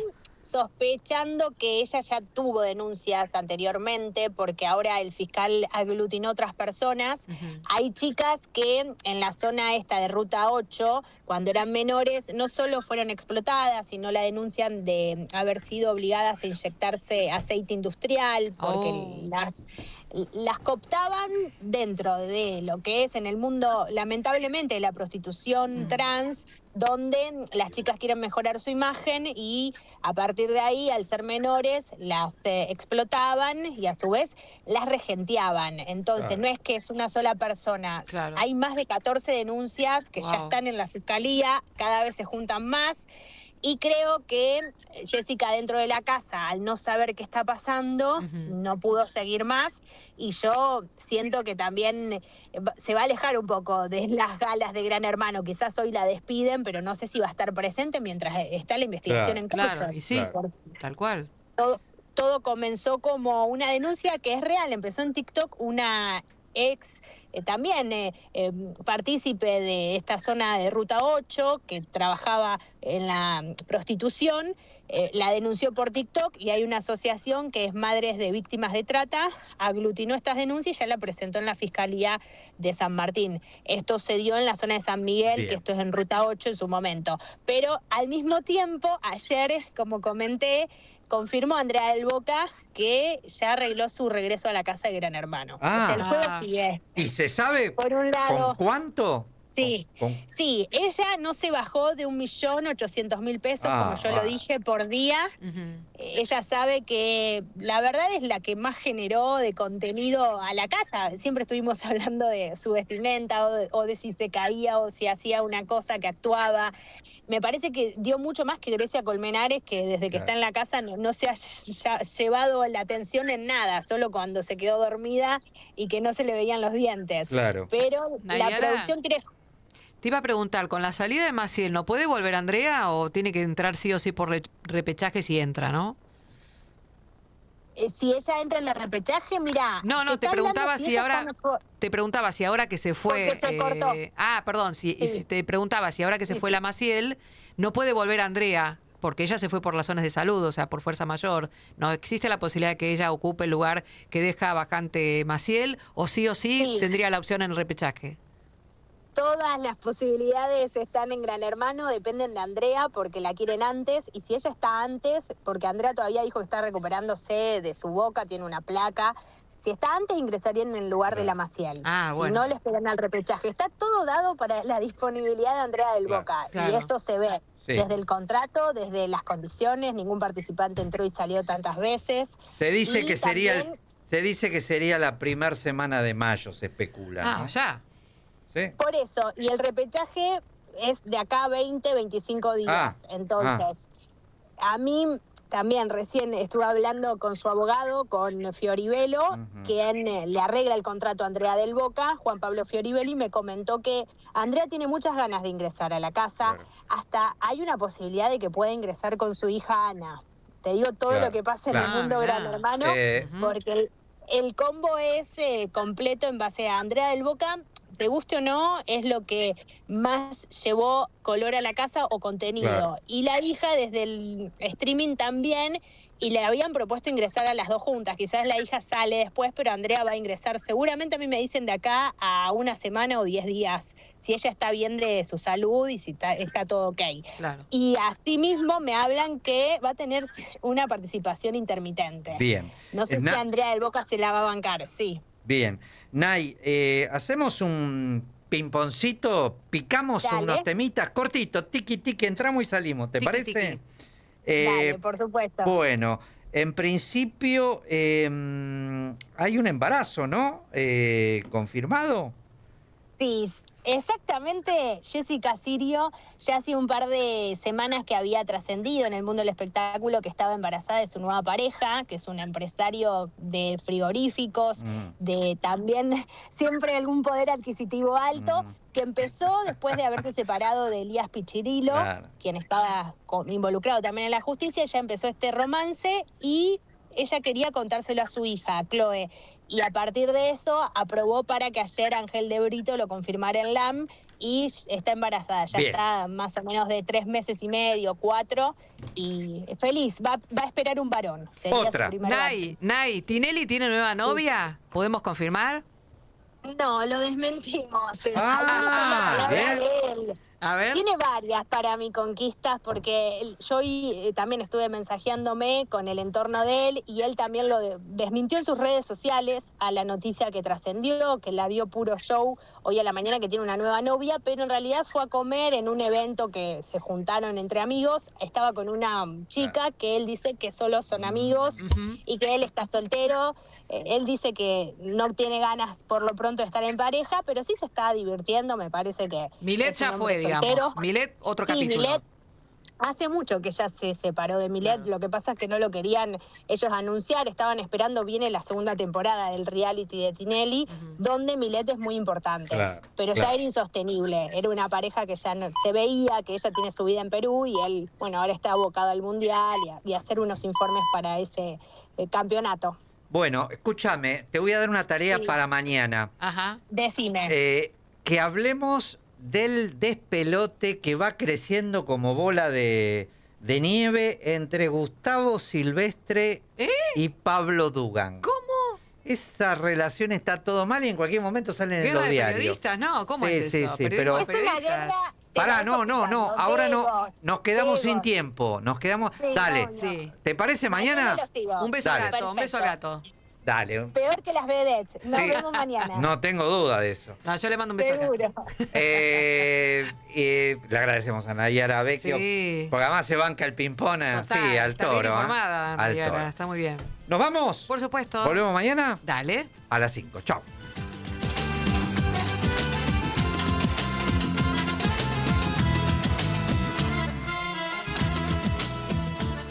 Presenta Maxi Consumo, el supermercado mayorista donde siempre ahorrás algo más.